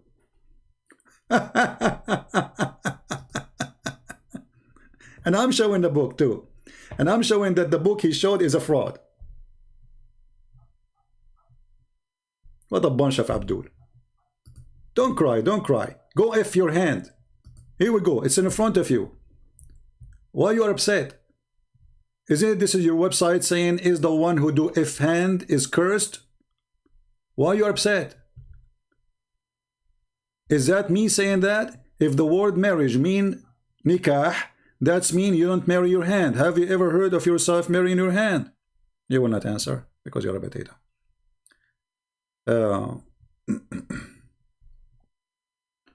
Hey Sam, if you want to call me, you need to go to Paltalk. Let us see, maybe we have some Muslims.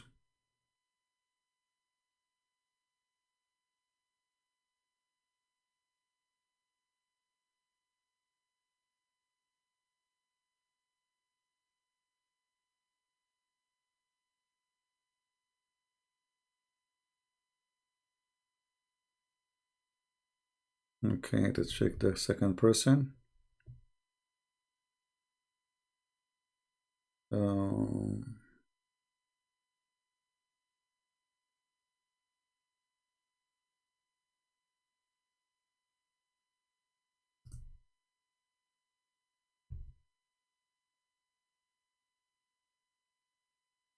Until now, not even one text is useful.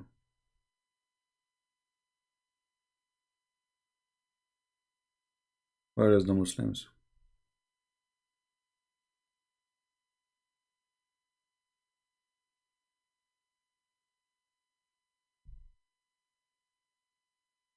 No Muslims.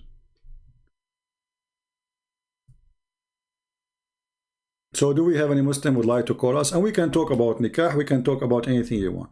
Who want to call us? How shaitan he have children according to Islam?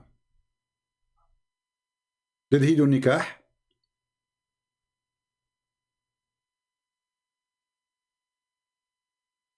Any Muslim?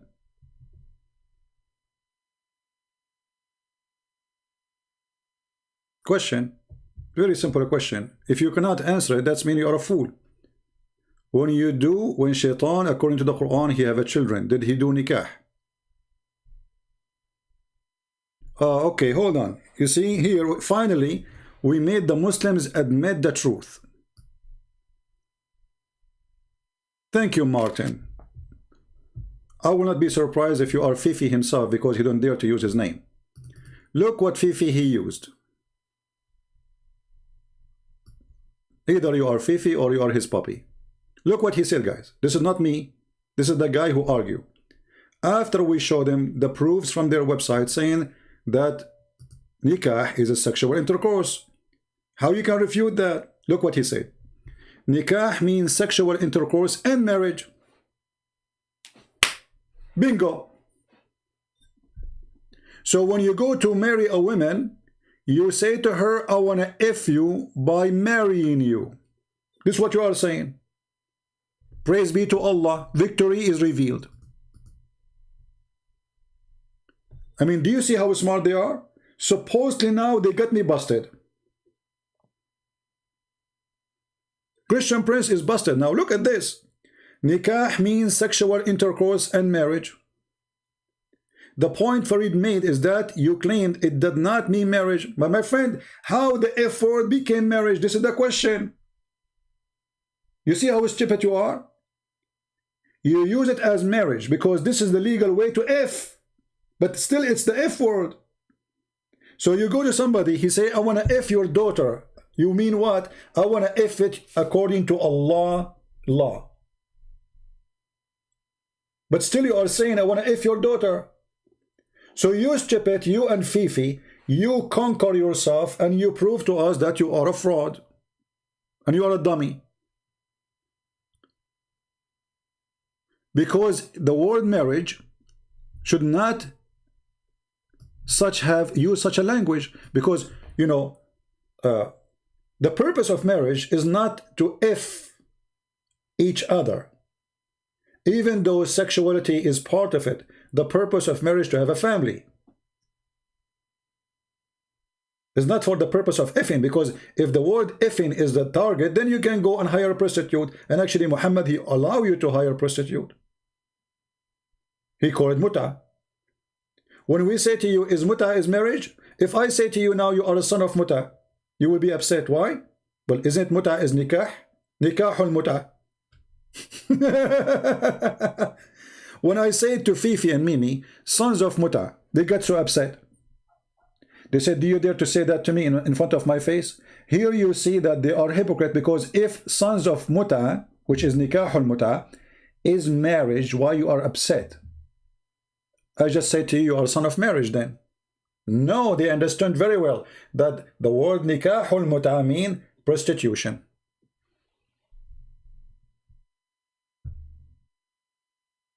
Martin, people are laughing at your text. We have it there. We have a selfie of you, my friend. Too late. This is your text saying nikah means sexual intercourse and marriage. Stop. It is you who said that, not me. And you are Fifi or Fifi puppy. It doesn't matter. You just admitted what I'm trying to prove, that you Muslims, they use the word fornication for marriage. You use a filthy word instead of using the word zawaj. We don't.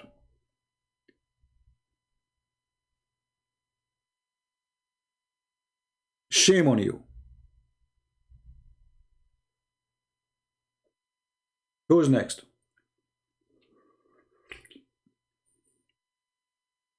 Anyone? It's not my own sources. Is that your text, you potato?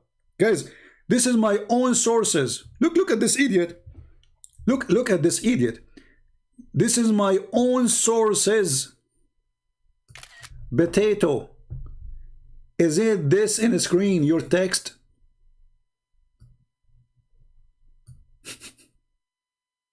I mean, what happened when you speak to a kid? It is CP, it's your own sources, but this is your text. It is your own sources. Are you coming from Tom and Jerry cartoon?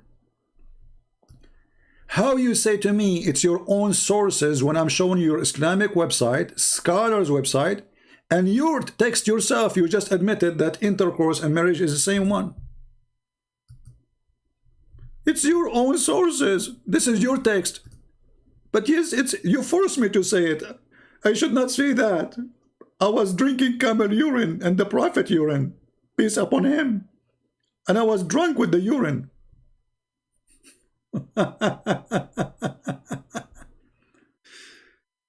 Show me the translation Farid he used is a fraud. Are you stupid or what? How many times I showed you already?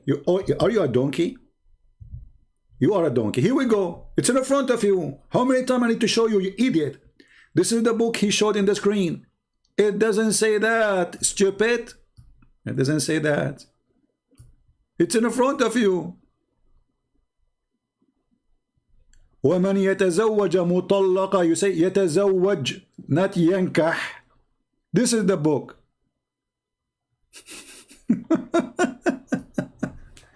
So how the book they are posting, this is a Google Books, anyone can go and post a book. I can do editing now for this Microsoft Word file. I can take words and I can go and I can post it in Google, but this is a Christian website, not Google Books. Anyone can post there.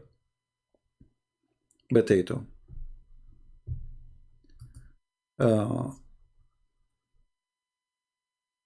Yeah, no translation of Christian use the word nikah, and we show you. Here we go. This is the book he showed us. It's in front of you. Potatoes. Muta people, how are you doing? Let me ask you, is the word, is nikah for muta, is nikah, is marriage? Who's a Muslim want to answer me?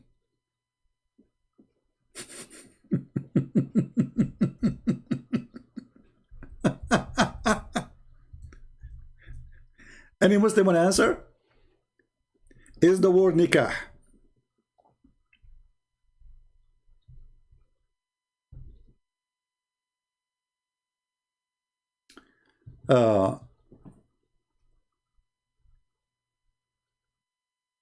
Let us see.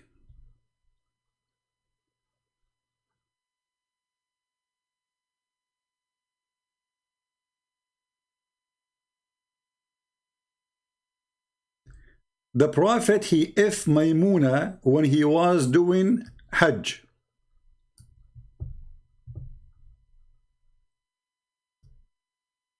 What does that mean? He if her when he was doing Hajj.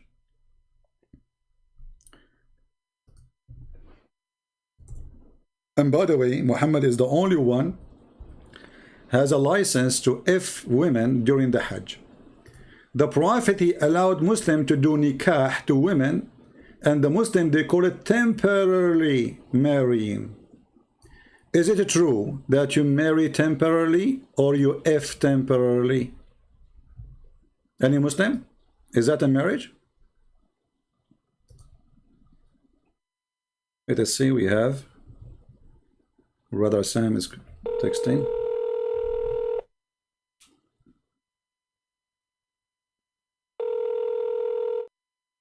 Hello?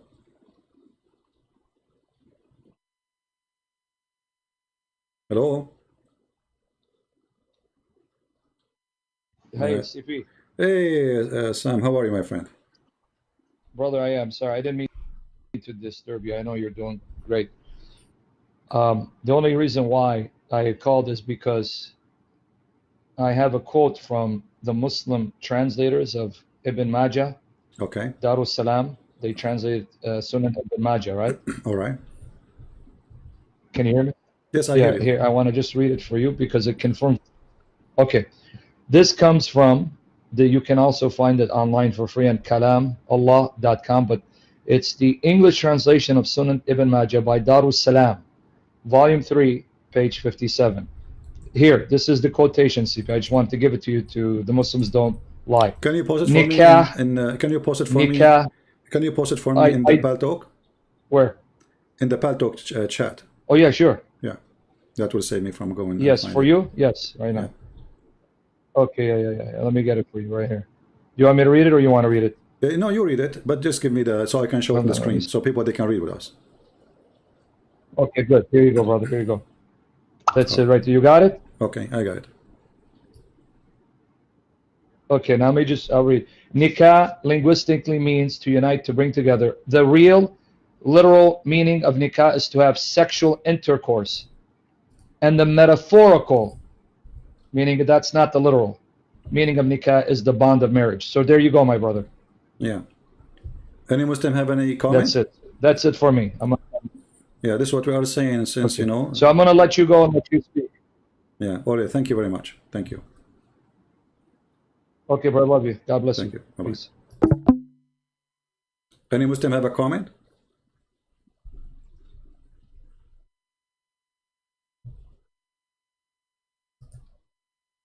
Any Muslim have a comment? What you will say now? Shia, the Ibn Majah is a Shia?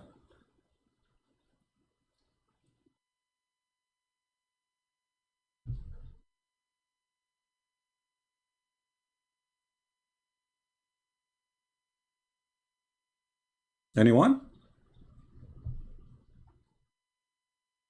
Obviously, all Muslims, they lie, according to Muslims.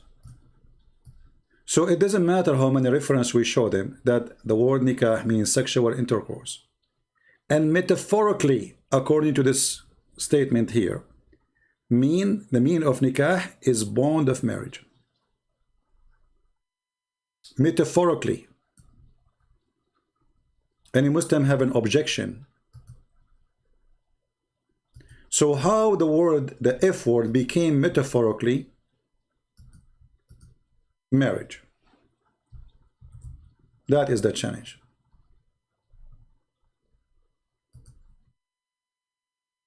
Anyone?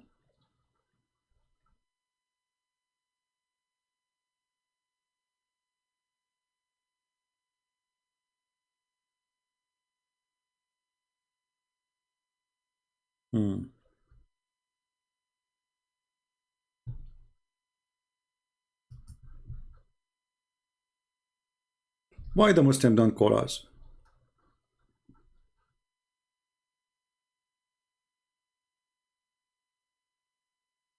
Okay, so Martin, he agreed that Farid, he did lie. But Martin, you were attacking me, saying to me I did lie, and Farid, he refuted me, and now you change your mind, and now you are saying that Farid did lie. Okay, my friend, why in the beginning did not notice? Did you watch my videos, the previous video?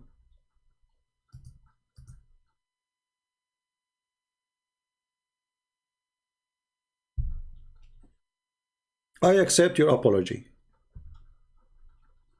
You call me liar, you call me etc. Fifi refuted me, okay. But why we don't go and see from the beginning?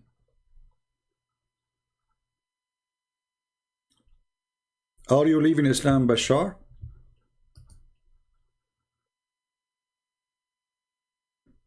Are you going to leave Islam, my friend? No problem. You thought he was saying the truth, but how come you did not notice that already we did get him busted many times?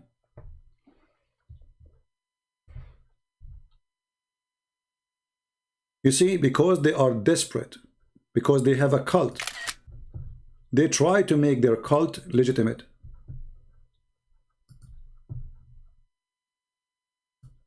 How in the word if became Mario?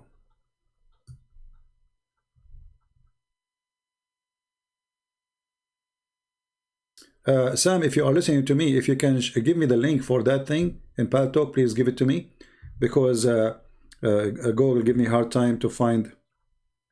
I found it in a Shia website. I don't want to use Shia website. I want to use a Muslim Sunni website. But let me try something else.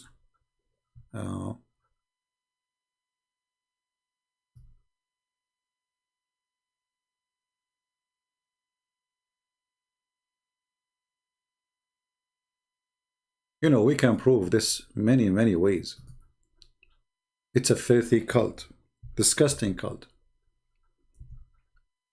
Your father go to your family, your mother family, and he say to her, I want to F you. What a filthy religion.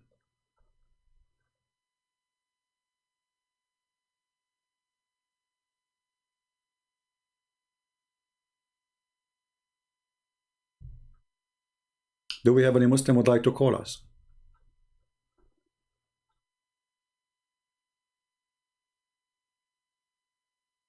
Anyone?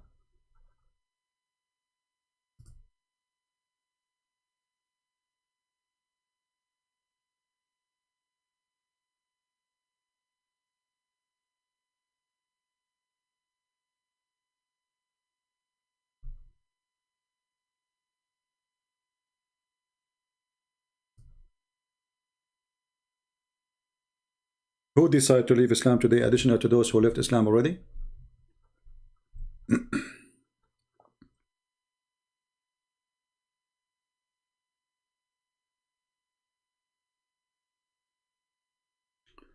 This is Islam exchange.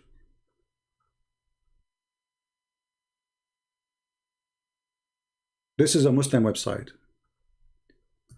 Does nikah mean sex? This is Islam exchange, not a Christian website. I will post the link for you down there in the chat. I heard that the word nikah has disgusting meaning. So I'm assuming now the Muslim will say to him, no, you are wrong. And the guy is quoting Imam Ahmad. The answer.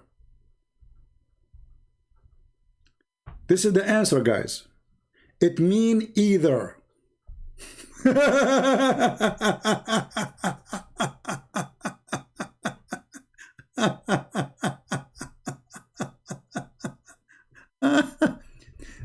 يخطب الرجل. Look at this.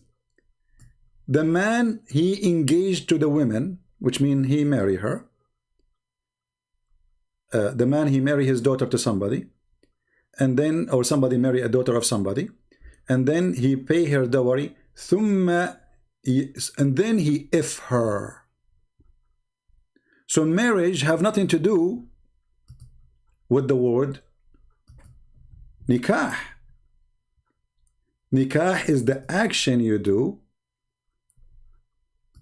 after you marry.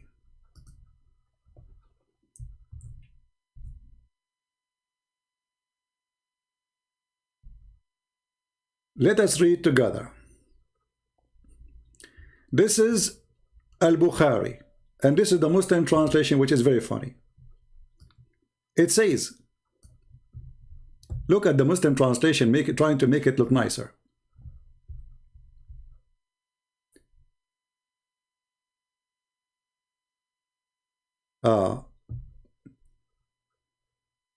A man used to ask somebody else for the hand of the girl and the guardianship of his daughter hand, and give her mahr, and then marry her.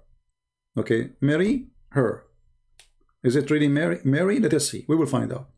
The second type was the man would say to his wife after she had become clean from her period, send for so and so and have sexual intercourse with me. What is that word?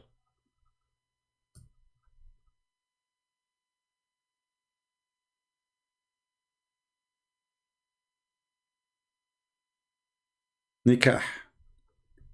The word here is not marriage. The word here is nikah. So the man, he took the woman, she became lawful for him. He paid her dowry, and then he do nikah to her, not marry her. This is the physical act.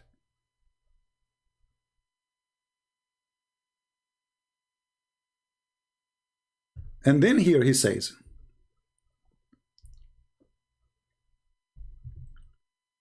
the husband would sleep with her. The husband would sleep with her if he wished. Her husband did, i.e. that 5 sleep with the man. This is about the Arab. They used to exchange wives, they used to sleep with each other wives. And this is why the Quran says to Muhammad, if your wife don't behave, we are going to exchange them for you. All right? So all the word nikah here is about sexual relationship.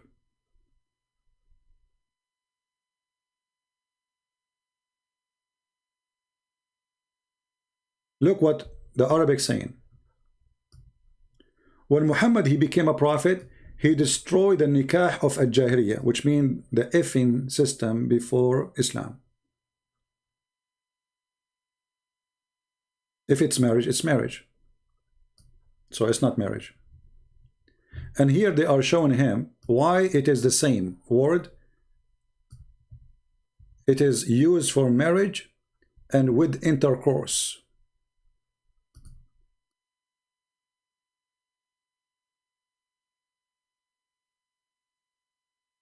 And here they are quoting for you the same thing. It's a form of sexual relationship.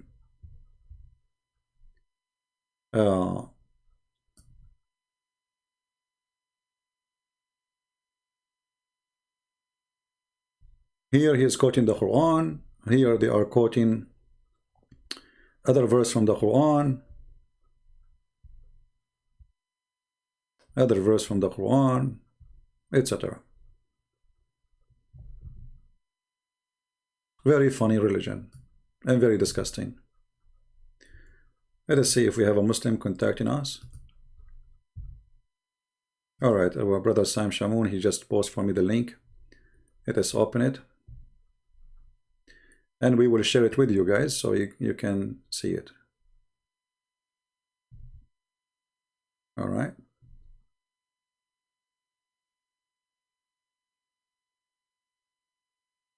All right, that's Sunan Ibn Majah.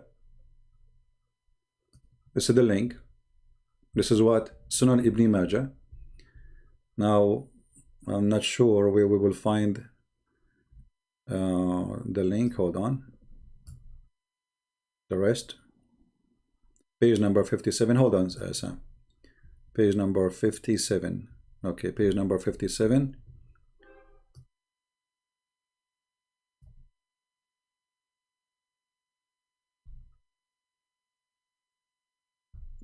Let us go out of the index. 20, 21, 22. This is what? This is Ibn Majah. That is better one. Where is 57? I hope I did not make your eyes dizzy flipping the pages.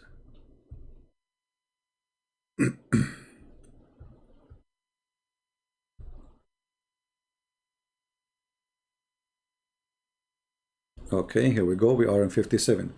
Abwabun Nikah. The translation, the chapter on marriage. Nikah, linguistically meaning to unite and to bring together.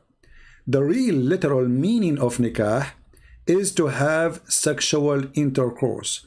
And the metaphorical meaning of nikah is bond of marriage. Do you see it, Muslims? The word nikah, such as a bond from which the act of sexual intercourse become lawful. Are you going to say to me now, Ibn Majah is a Christian and he is lying and he is a fraud and you don't accept him? And this is the Ibn Majah is one of the books of Sahih. Let us, brother Sam Shamoun is asking me to call him, and let me post the link for you guys so you can save it, and we will call Sam.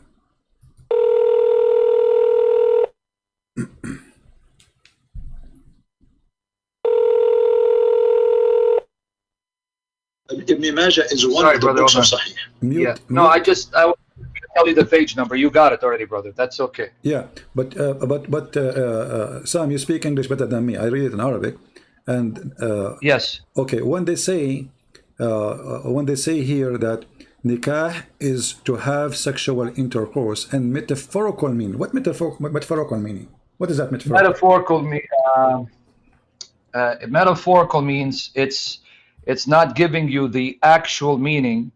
It's trying to change the meaning into something that's not literal. Exactly. Like yeah, so it's like if a metaphor, it's hard to explain because I don't want to give any bad examples, but yeah, metaphor means that it's not giving you the literal meaning. It's trying to give you the idea behind the literal meaning, right? So it's not literal. It's not the actual meaning. Okay, so That's what it means. So when we say metaphorically, so if we say elephant, we mean like he did not mean the elephant. He meant something else. Yeah. Okay. Yeah. Yeah, good. Well, let me give you like when I call a policeman pig in America. They call policemen like I'm sorry to use that example. Look at that pig. Well, literally, he's not a pig. That's a metaphor. Okay. Yeah. Like the same as the Christian, the Muslims, they call the Christians and the Jews pigs and monkeys. Right. Yeah. Yeah. Well, but see, what the problem with the Allah supposedly made them literally pigs and monkeys. Yeah. That's different too. Yeah, that's not metaphorical. But anyway, so here they try to say the word nikah is not sexual intercourse, but all their website, all their hadith saying literally, this is what the word means. Yeah. In fact, if you look at B, you see it says the noble jurists define nikah through various definitions. One of this is nikah is such a bond from which the act of sexual intercourse becomes lawful. Right. So even there, they're telling you it has to do with sex, but it's lawful. Yeah. So simply the word, the word, when they use the word nikah, they may say we make the F word legal. That's it. Yeah, exactly. That's it. So you got it, CP. You got it now. That's file you can use it now from now on. Because this is Darus Salam Salafi. They're Salafi. Well, for me, I don't. I have many reference, but one more it doesn't hurt.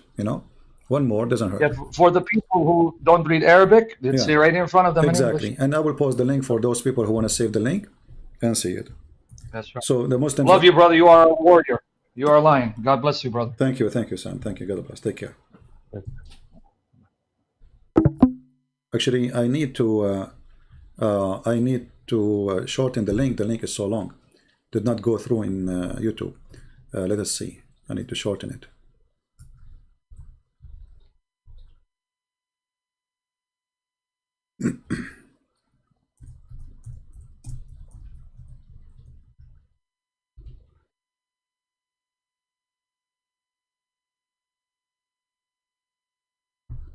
Save the link, guys, so in the future, if we need it, you can help me to post it.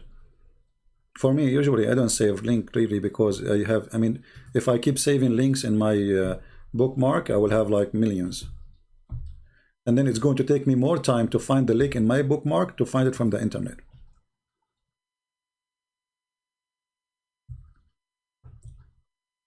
Here we go. This is the link.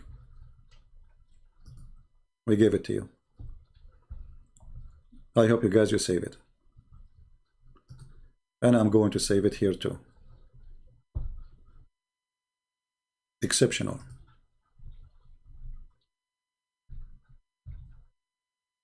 Give me a second to save it. This is what I'm using here. Okay.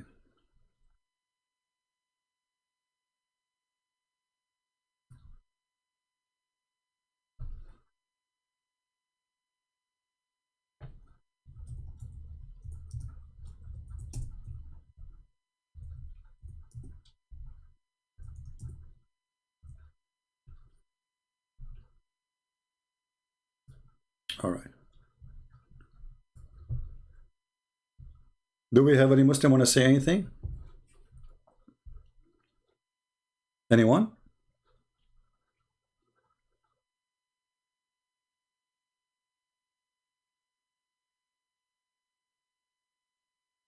Now let us show more reference just for fun.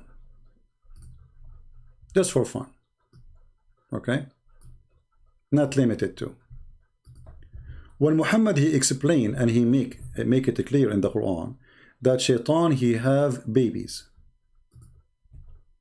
shaitan he have a children. The Muslim they start thinking, okay, how shaitan he have a children?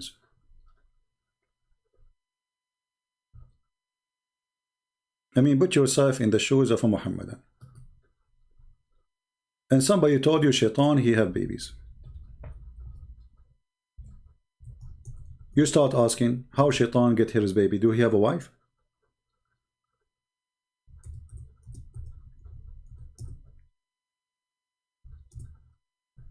So the Muslims, they come with the answer. Let us see the answer.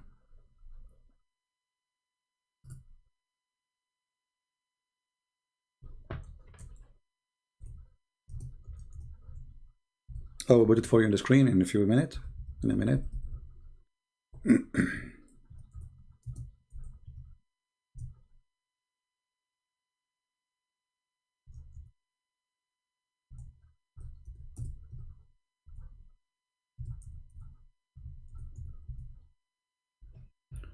All right.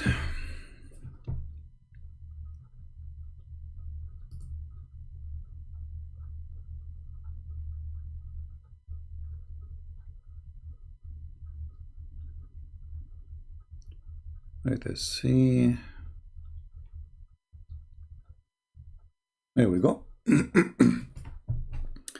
This is Tafsir al-Qurtubi, and for sure the Qurtubi is a liar, as the rest of the Muslims, because Muslims, they are trying to convince us that anyone who say something they don't like is a liar. So if a Christian prince is lying about this means anyone who say this is a liar. Do we agree? Let us agree together, Muslims. If a Christian prince is lying about the meaning of the nikah, that means whoever say that is a liar. So this is Al-Qurtubi, and this is the official government website of the Kingdom of Jordan. Government website.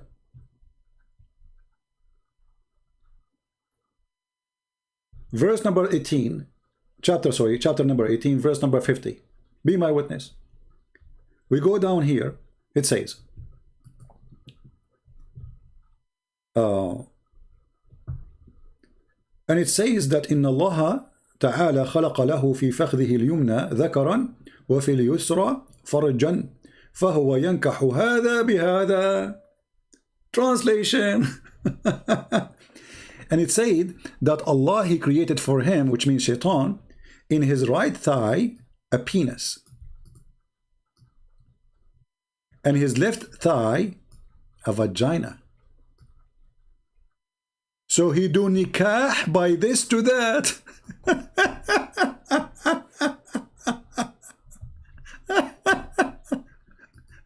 But I thought the word nikah mean marriage. In this scenario, which is very funny scenario, shaitan is ifing himself. Now let us use Google translation, peace be upon him. Shall we? Click here in the page and go to translate.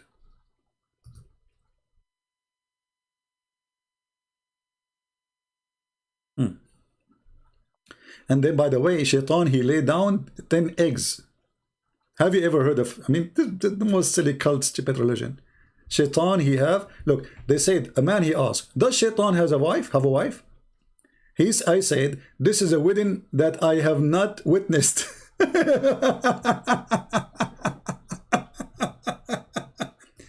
And he mentioned that the Quran saying, you take it and in his offspring. This is the Quran. So you take him and his offspring as gods for you. All right?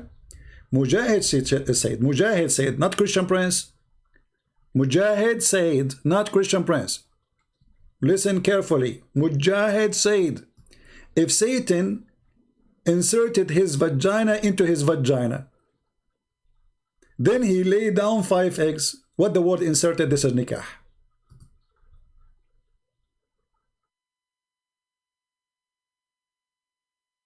The Almighty created for him a male part in his right thigh, and he created for him in left thigh a vagina. So he marries This by this. Do you see the marries? This is the Google stupid translation. This is the word nikah. The word marries here is a translation for the word nakaha. If Shaitan is marrying his legs together, this is the legs party marriage. He do nikah by this to this, which means by the male private part, which is in his right thigh, to his vagina, which is in the left thigh. And then every day 10 eggs come out.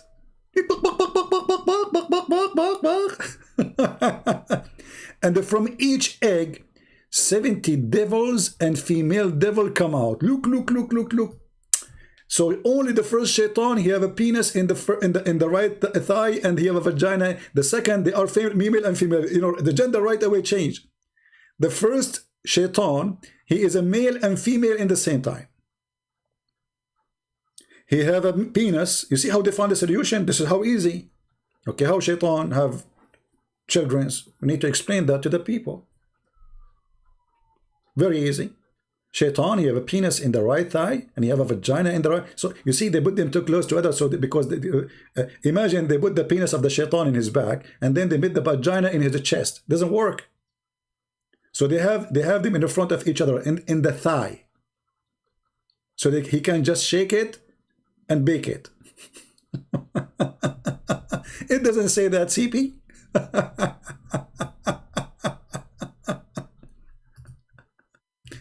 And it doesn't matter what you show them. You are a liar. You are literally a liar. Hello? We got you busted. Christian Prince is lying. Any Muslim? Shaitan doing nikah to himself. So look how much the evidence are loaded in the front of us. This is Al-Qurtubi, chapter 18, verse number 50, interpretation for the Quran. And we showed you from official Islamic website, not edited. This is Nida'ul Iman, a very Islamic website, sponsored by people who hate Christianity to death. Fatwa, Kitabu Fatawa al-Lajna Da'ima lil-Buhuth.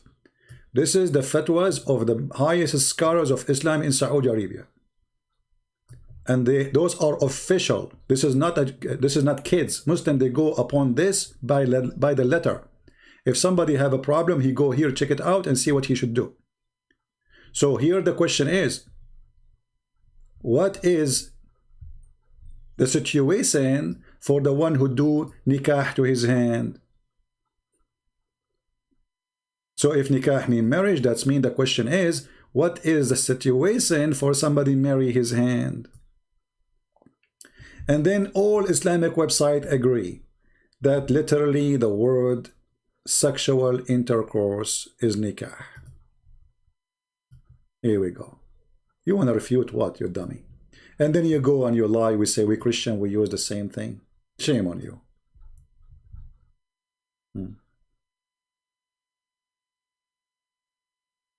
No problem. Actually, we encourage the Muslims to do bubbling about us, because the more they do, the more Muslims leave Islam. You see, as an example, our friend Martin here, he came and he was insulting me, calling me names. This is what Martin did.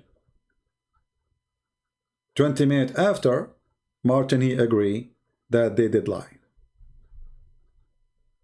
No problem. Actually, the more they make videos to supposedly to refute us, it's for our benefit. And Fifi, he said that I increase his view. That's perfect. People will see how stupid you are. They will come here and they will see the truth. A Muslim saying to me, did you read the Arabic Bible, ya himar? My friend, why you are calling me donkey as an insult when your prophet last name, his wife last name is donkey? Isn't it your prophet he married Zainab bint Jahsh, the daughter of the donkey? So why you are calling me donkey? Secondly, Yeah, I did read the Arabic Bible where it says the word nikah. Here we go. The Arabic Bible in front of me. The same translation you Muslims in your fabrication you claim. This is the verse, and this is the word. It is a word. Liars. This is the book in front of you. Did you read the Arabic Bible, you donkey? And you know, at the end of the day, Arabic Bible, not Arabic Bible, who cares? This is a translation. I can make a translation right now. Actually, I'm working in a translation for the Quran. Shall I add words in the Quran? Is not there, and I can use it against you, says it says that? I can do that, but this is not decency. I assure you, when I finish my Quran translation, every Muslim, he will say this is a fake translation. Correct? Anyone can make translation. But even the translation you post for us is false. This is the book. The same book you quoted, claiming it is there. We open Google. This is somebody posting in Google. This is the book.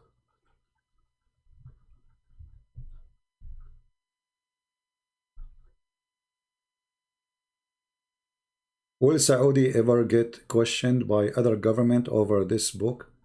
How they can... No, Islam, all of it is a vulgar language. You know, Muhammad, he said, the one who is proud about inheritance from previous to Islam, go and tell him to bite the penis of his father. If you ask the Muslims, is Muhammad coming from a noble family? They will say yes. Well, go and tell him bite the penis of your father then. Do you see the hypocrisy? If you are a Muslim, you are not allowed to be proud about your family to pre-Islam period. If you do so, tell him to go and bite the penis of his father. Okay, Muslims, is Muhammad from a great family? Absolutely, brother. His grandfather was a nobleman. He was in charge of the Kaaba. They start blah, blah, blah, blah, blah about how noble they are. But isn't it your prophet? He says the one who is proud about his noble family to before Islam, tell him to go and bite the penis of his father. You see the double standard?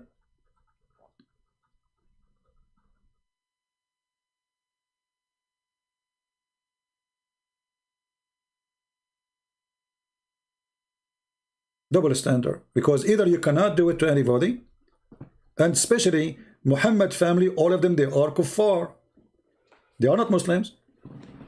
The grandfather, even the uncle of Muhammad, the one Muhammad he grew in his bed, he tried even before he died, please uncle, convert to Islam. The guy, he refused. The most close person to Muhammad, he refused to become a Muslim. Why? Because he knew that his nephew is a fraud. Now, do we have any Muslim would like to call us?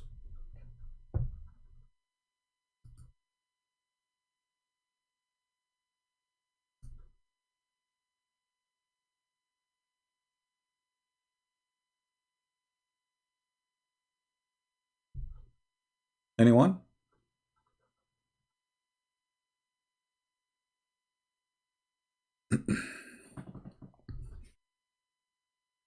Yeah, this is a hadith, you know, أعدوه بهن أبيه.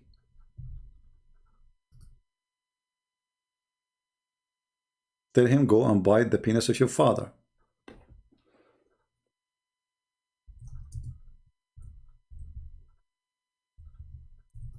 What the Muslim they will say? It's a lie.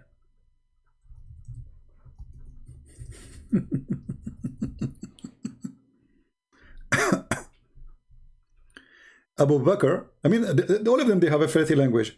Abu Bakr, he says to a person who don't believe in Islam, he said to him, go and suck the clitoris of your father. Your mother, sorry. Go what? Suck the clitoris of your mother.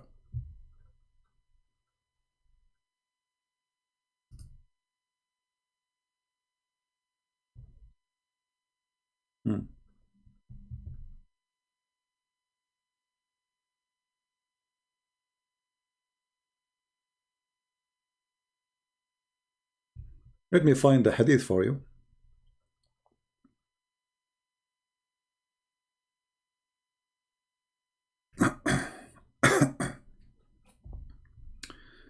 You see, we are trying to find you an Islamic official website, not a Christian website, because Muslim, they will say we don't agree with this. This is a question and answer. A Muslim is asking a question about this hadith. How the Prophet, he speaks such a language. Is the link coming, guys? Is the link go through? Did you see the link I posted?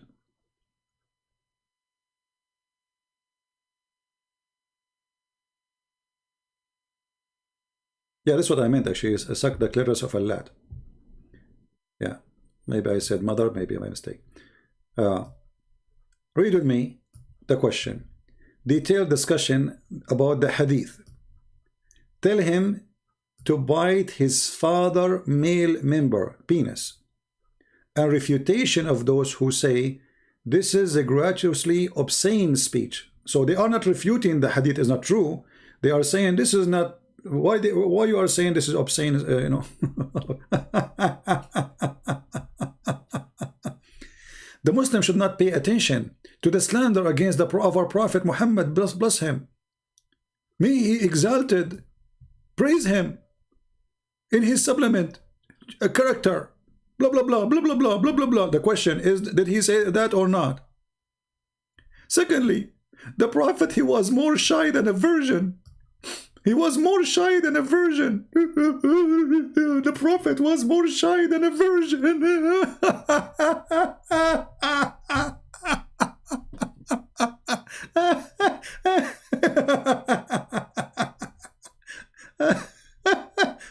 Hilarious. The Prophet was more shy than a virgin.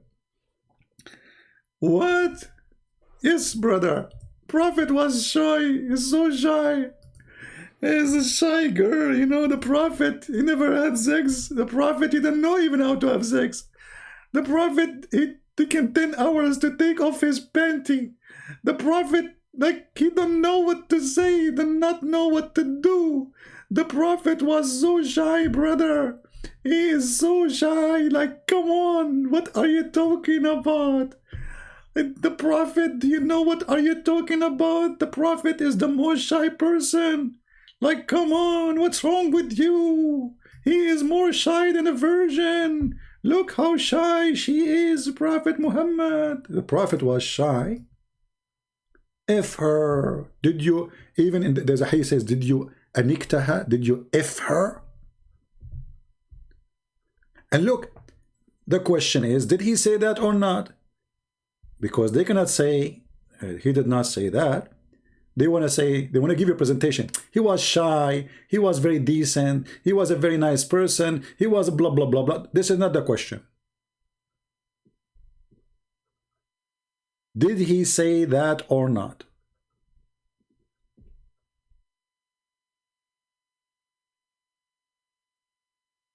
Any Muslim?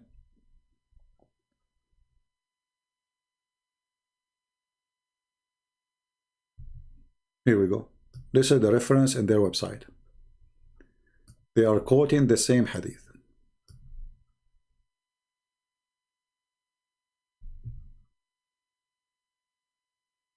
Do you see it? If somebody, the Prophet said, if you hear someone boasting an ignorant manner of his tribal lineage, then tell him to bite his father penis, his father male member. And do not use a metaphor. Do you see it?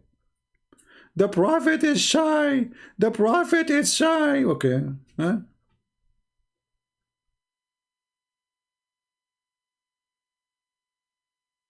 So they give you a presentation of the Prophet was a good man. He have a good manner. But did he say that or not? Yes, he did.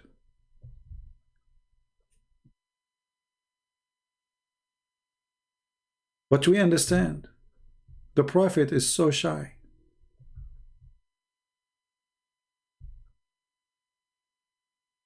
I mean,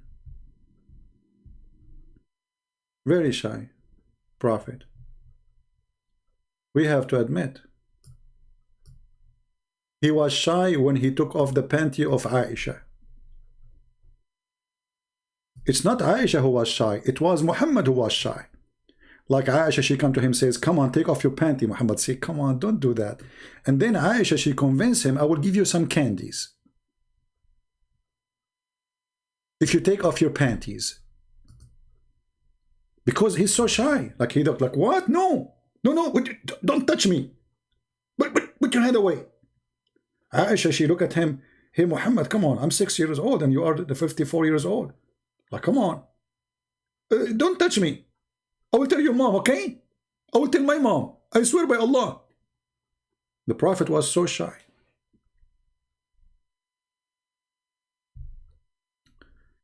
Muslim Ami, she just said, I don't know if it's a girl or a guy, I am not leaving Islam.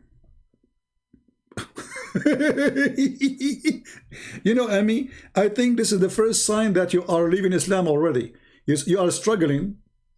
You are struggling about how I can accept to be a Muslim. So you said, I'm not leaving Islam.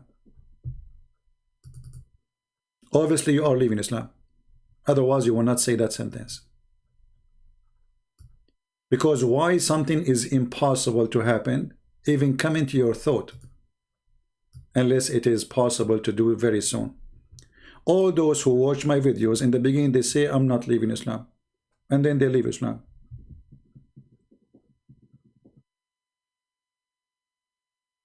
Any Muhammadan?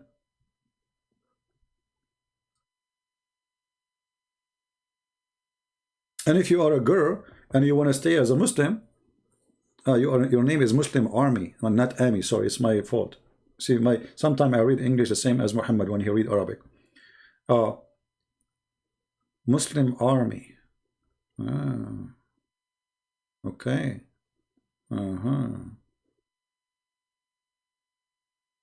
You remind me of Muhammad sending the husband of Sauda to war so he die, and then he takes Sauda in his bed. I hope that will not happen to you. You join the army, you go to army, and then the Prophet, he sleep with your wife.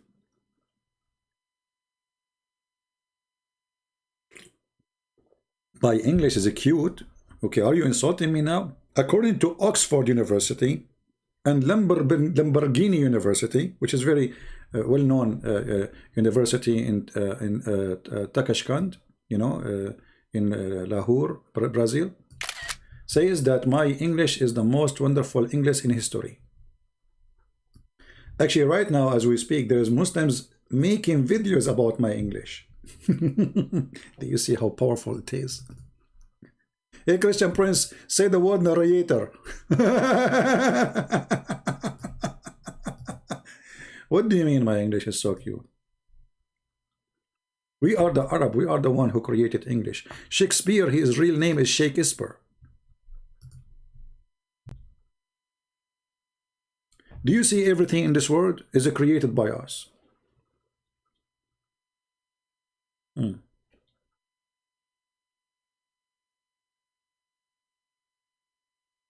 Actually, I'm thinking to Muslim Army saying your English is horrible. Okay, let me switch my English. I will speak like Zakir Naik. Brother and sister, there is somebody asking me, how good is your English? I'm going to say to you, my English is the most beautiful English. And one of the most beautiful things for it, that when I speak, I can water any plant. And I can spit all over the place. And this is why, if you attend my lecturer, you have to have an umbrella with you if you are in the front line. Because simply, brother, if I speak, I'm going to spit all over you. Another single Muslim, he will complain about my English. Okay, this is Zakir Naik. Do you like his English? The spitting machine?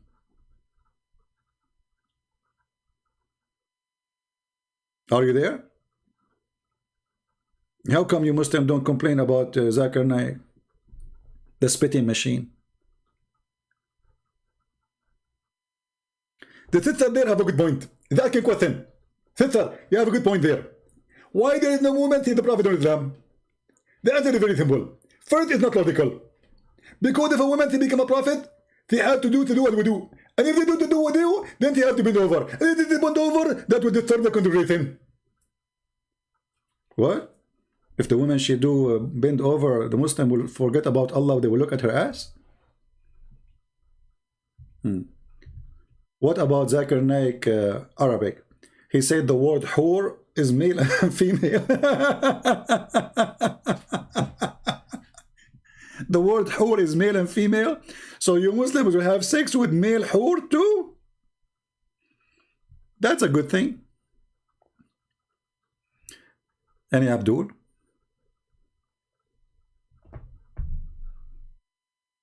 Who is a Muslim would like to call us?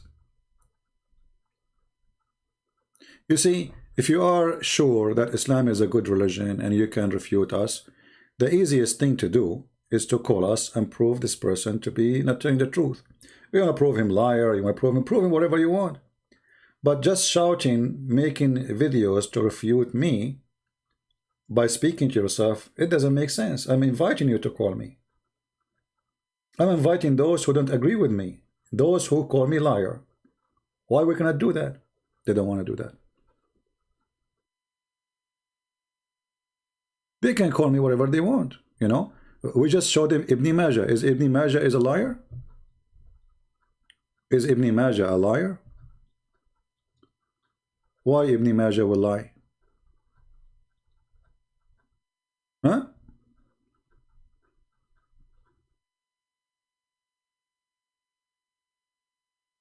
Why he would do that?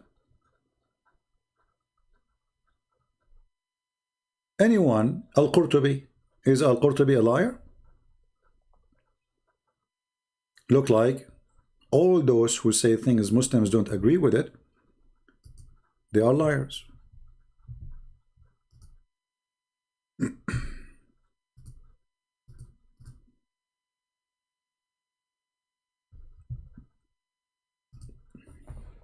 Guys, don't text me please unless you are a Muslim.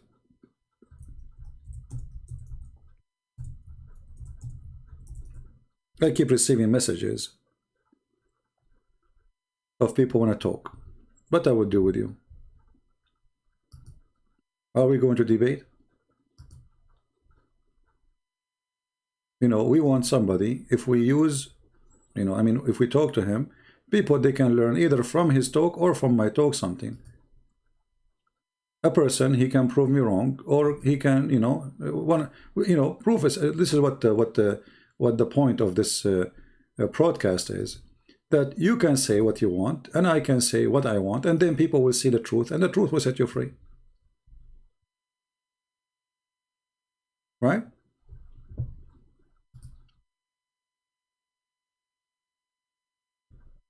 The truth will set you free.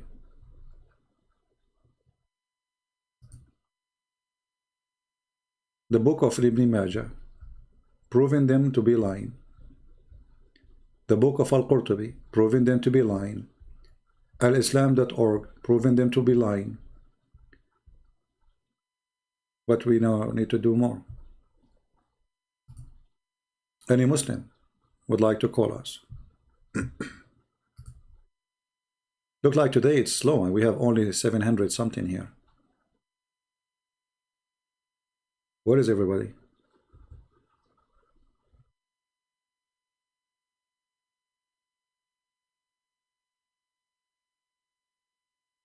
Muslim Army, why you don't call me, my friend? You see, I'm not even going to ask you a question. You open the topic, we talk about it. What do you think, guys? Do you understand what I'm saying? If Mr. Muslim Army is willing to call, you can ask me the question. I'm not going to ask you. The question you ask me, we'll talk about it. Okay. Look, Muslim Army, look what you are saying. Your goal is to make me have a debate about my religion, but you clearly lying about what we saying. Wonderful. If you are smart, you will call me right now and you will show everybody that this person is lying, then nobody will listen to me. Bingo. Until now, the Muslims, they were not successful to make me look like a liar. The more they make videos to refute me, the more I get people to watch my videos and to believe what I'm saying. Maybe you can do better. Why you don't call me and show me where I'm lying? I'm not going to ask you anything. Just show me where I'm lying. Is that fair, guys? Call this guy and tell him you are lying about this. That's it. I will not ask you about the Quran. I will not ask you about anything. What do you say? Any Muslim?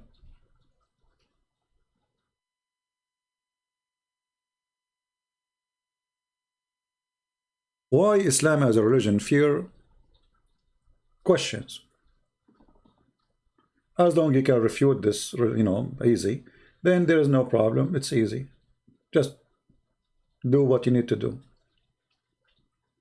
Refute us. Very easy. And if I say to you, I promise you, I will not ask you a question, what do you fear? So what is your excuse? You call me to ask me. Even that you will not do.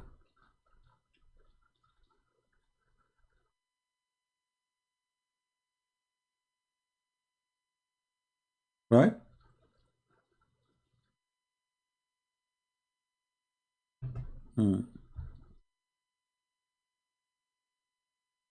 Any Muslim?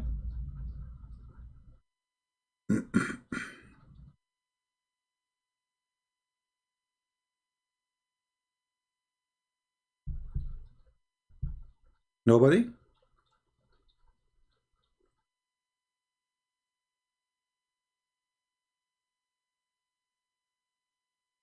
Okay, any Christian have a question? As long as there is no Muslims, what we can do?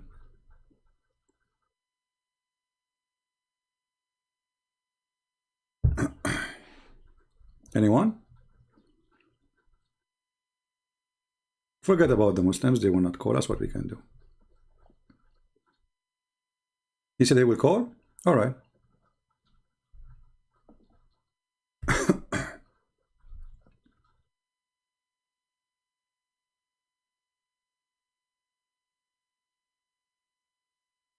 We are waiting.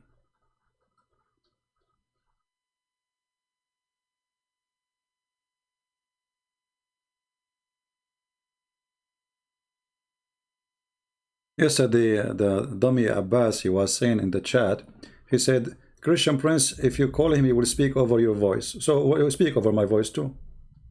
Aren't you a man? What's wrong with speaking over your voice? Abbas is claiming to be a man, and he is afraid that somebody will speak over his voice. Hello?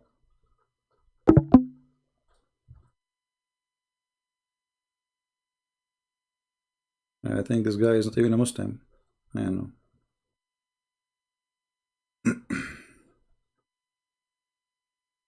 Someone saying I don't speak classic Arabic. I don't speak any Arabic. So still you cannot answer me. I speak Afghani. Still you cannot answer me. Siri.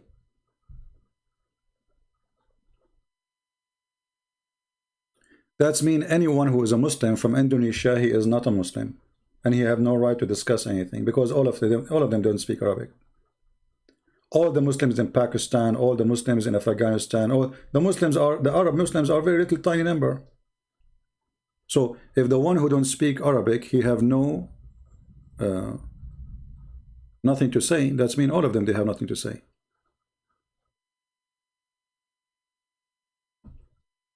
Right?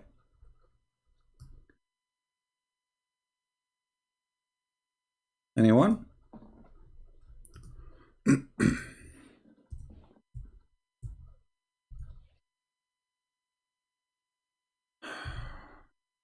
Lord have mercy.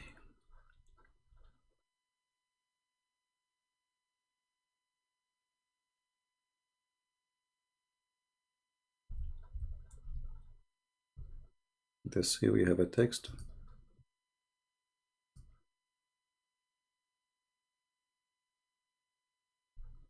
I mean, what's wrong with this guy? I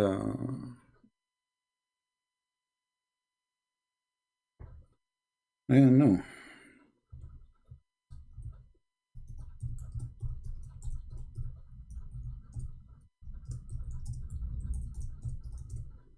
He is afraid to use his voice.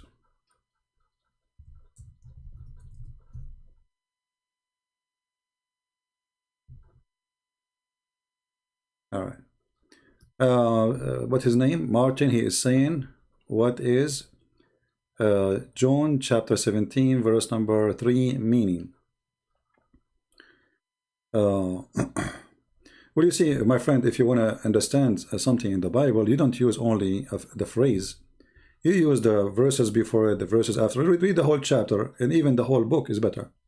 So when you say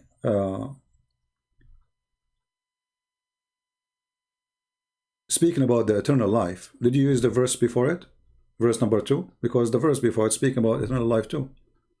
Let us see this text here.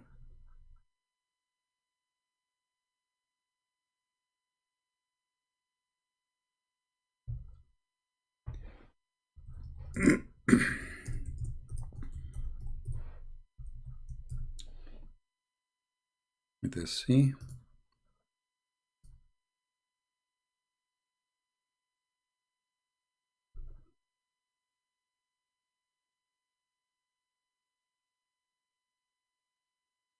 If you read in verse number 1, it says that Jesus, he lifted up his eyes to the heaven, and he said, Father, the hour is come, glorify the Son, that the Son also glorify thee.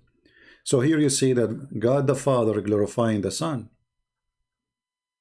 So the same chapter you are quoting is speaking about Jesus the Son, God the Father, they glorify each other. You see, God don't glorify a man. God glorify only the Messiah. God the Father I'm talking about. And then as though has given him the power over all flesh. This is verse number 2. So the verse there confirming that Jesus have the power of over all mankind.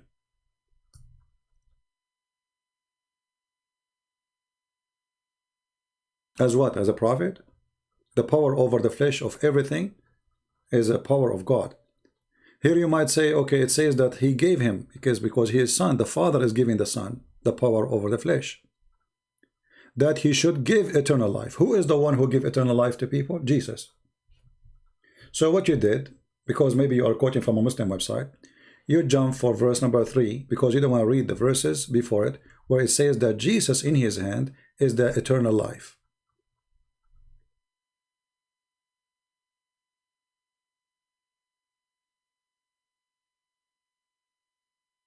So the Muslim, they want to use this verse to say, okay, Jesus saying that the only true God and Jesus Christ who has you sent. But they don't want to read the before, that the Father glorified the Son and the Son glorified the Father, because that will not suit their agenda. Do you understand, my friend Martin?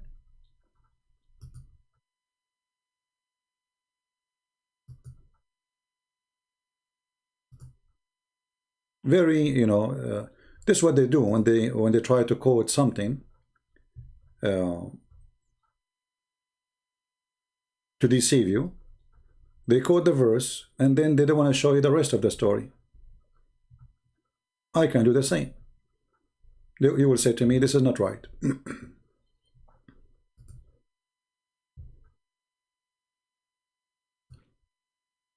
Correct?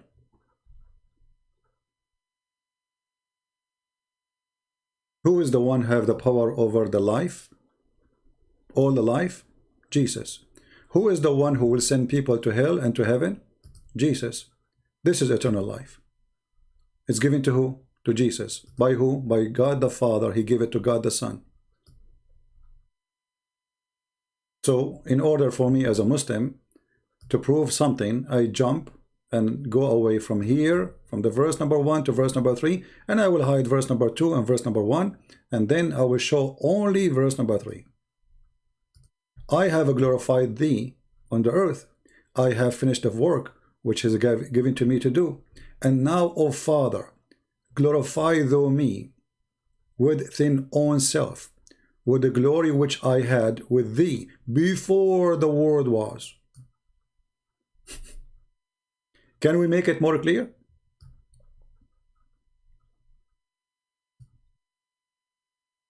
Did Jesus make it clear that he exists before the world exists? You can say no.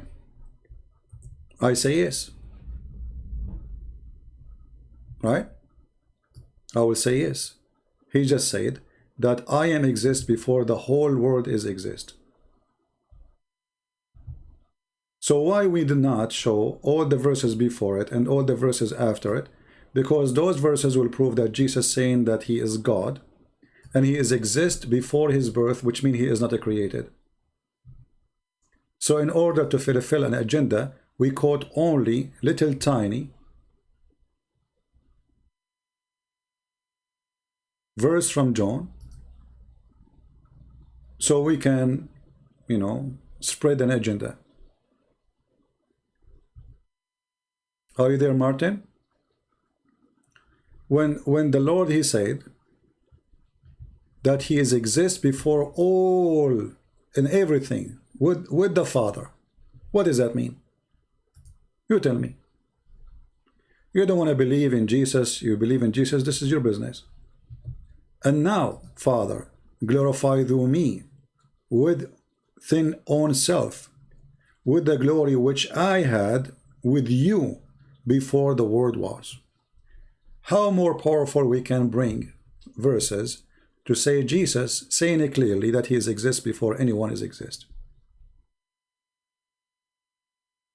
Do you see it?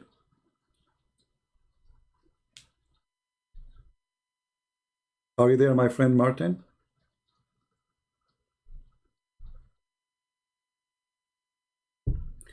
Okay, maybe our brother Sam Shamoun, he wanna go live, I'm not sure.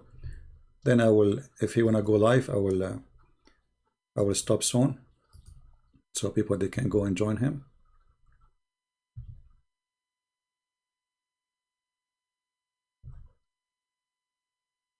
If anyone have a question about Islam, please ask me in the chat, not in Paltalk. All right. So Martin, are you there, my friend? Did we prove to you that Jesus said that he's God? He is exist before the world was. Which world we are talking about? Everything. All creation. Jesus, he just said that he is exist before time is exist. And yet they say to you, where Jesus says, I am God, worship me. And what make it more funny, that the Muslim, they quote for us verses. They are the one who did lead us right now to read this chapter, correct? Martin is quoting what the Muslim, they say, trying to prove to him that Jesus is nobody. He's a person sent by God, by quoting that verse.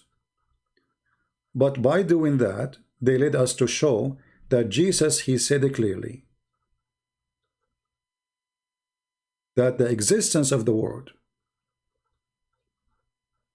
is not where he exists. He was before everything. Who? Jesus said that. With who? He exists with the Father. Before everything is exist. Before we created everything. I am with the Father, and the Father glorify me, and I glorify the Father, for we both, I had me and the Father, we are exist before the whole world is created. And then they will say to you, where Jesus said, I am God, worship me.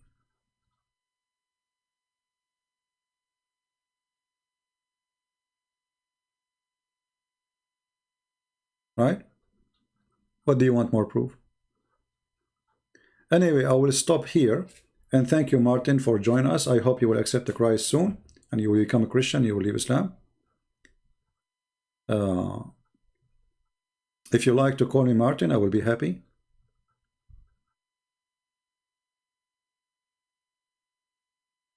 Do you like to call me Martin? I invite you, my friend Martin, to accept the Messiah right now as we speak. As you see, they give you verses to make you believe that Jesus is not God. But the same verses you gave me is a verses proving that he is.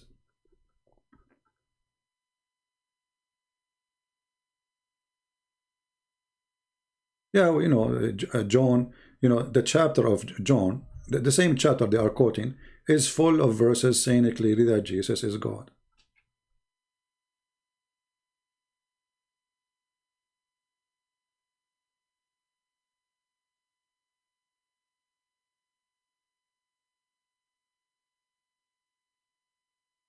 Okay, Yati, okay.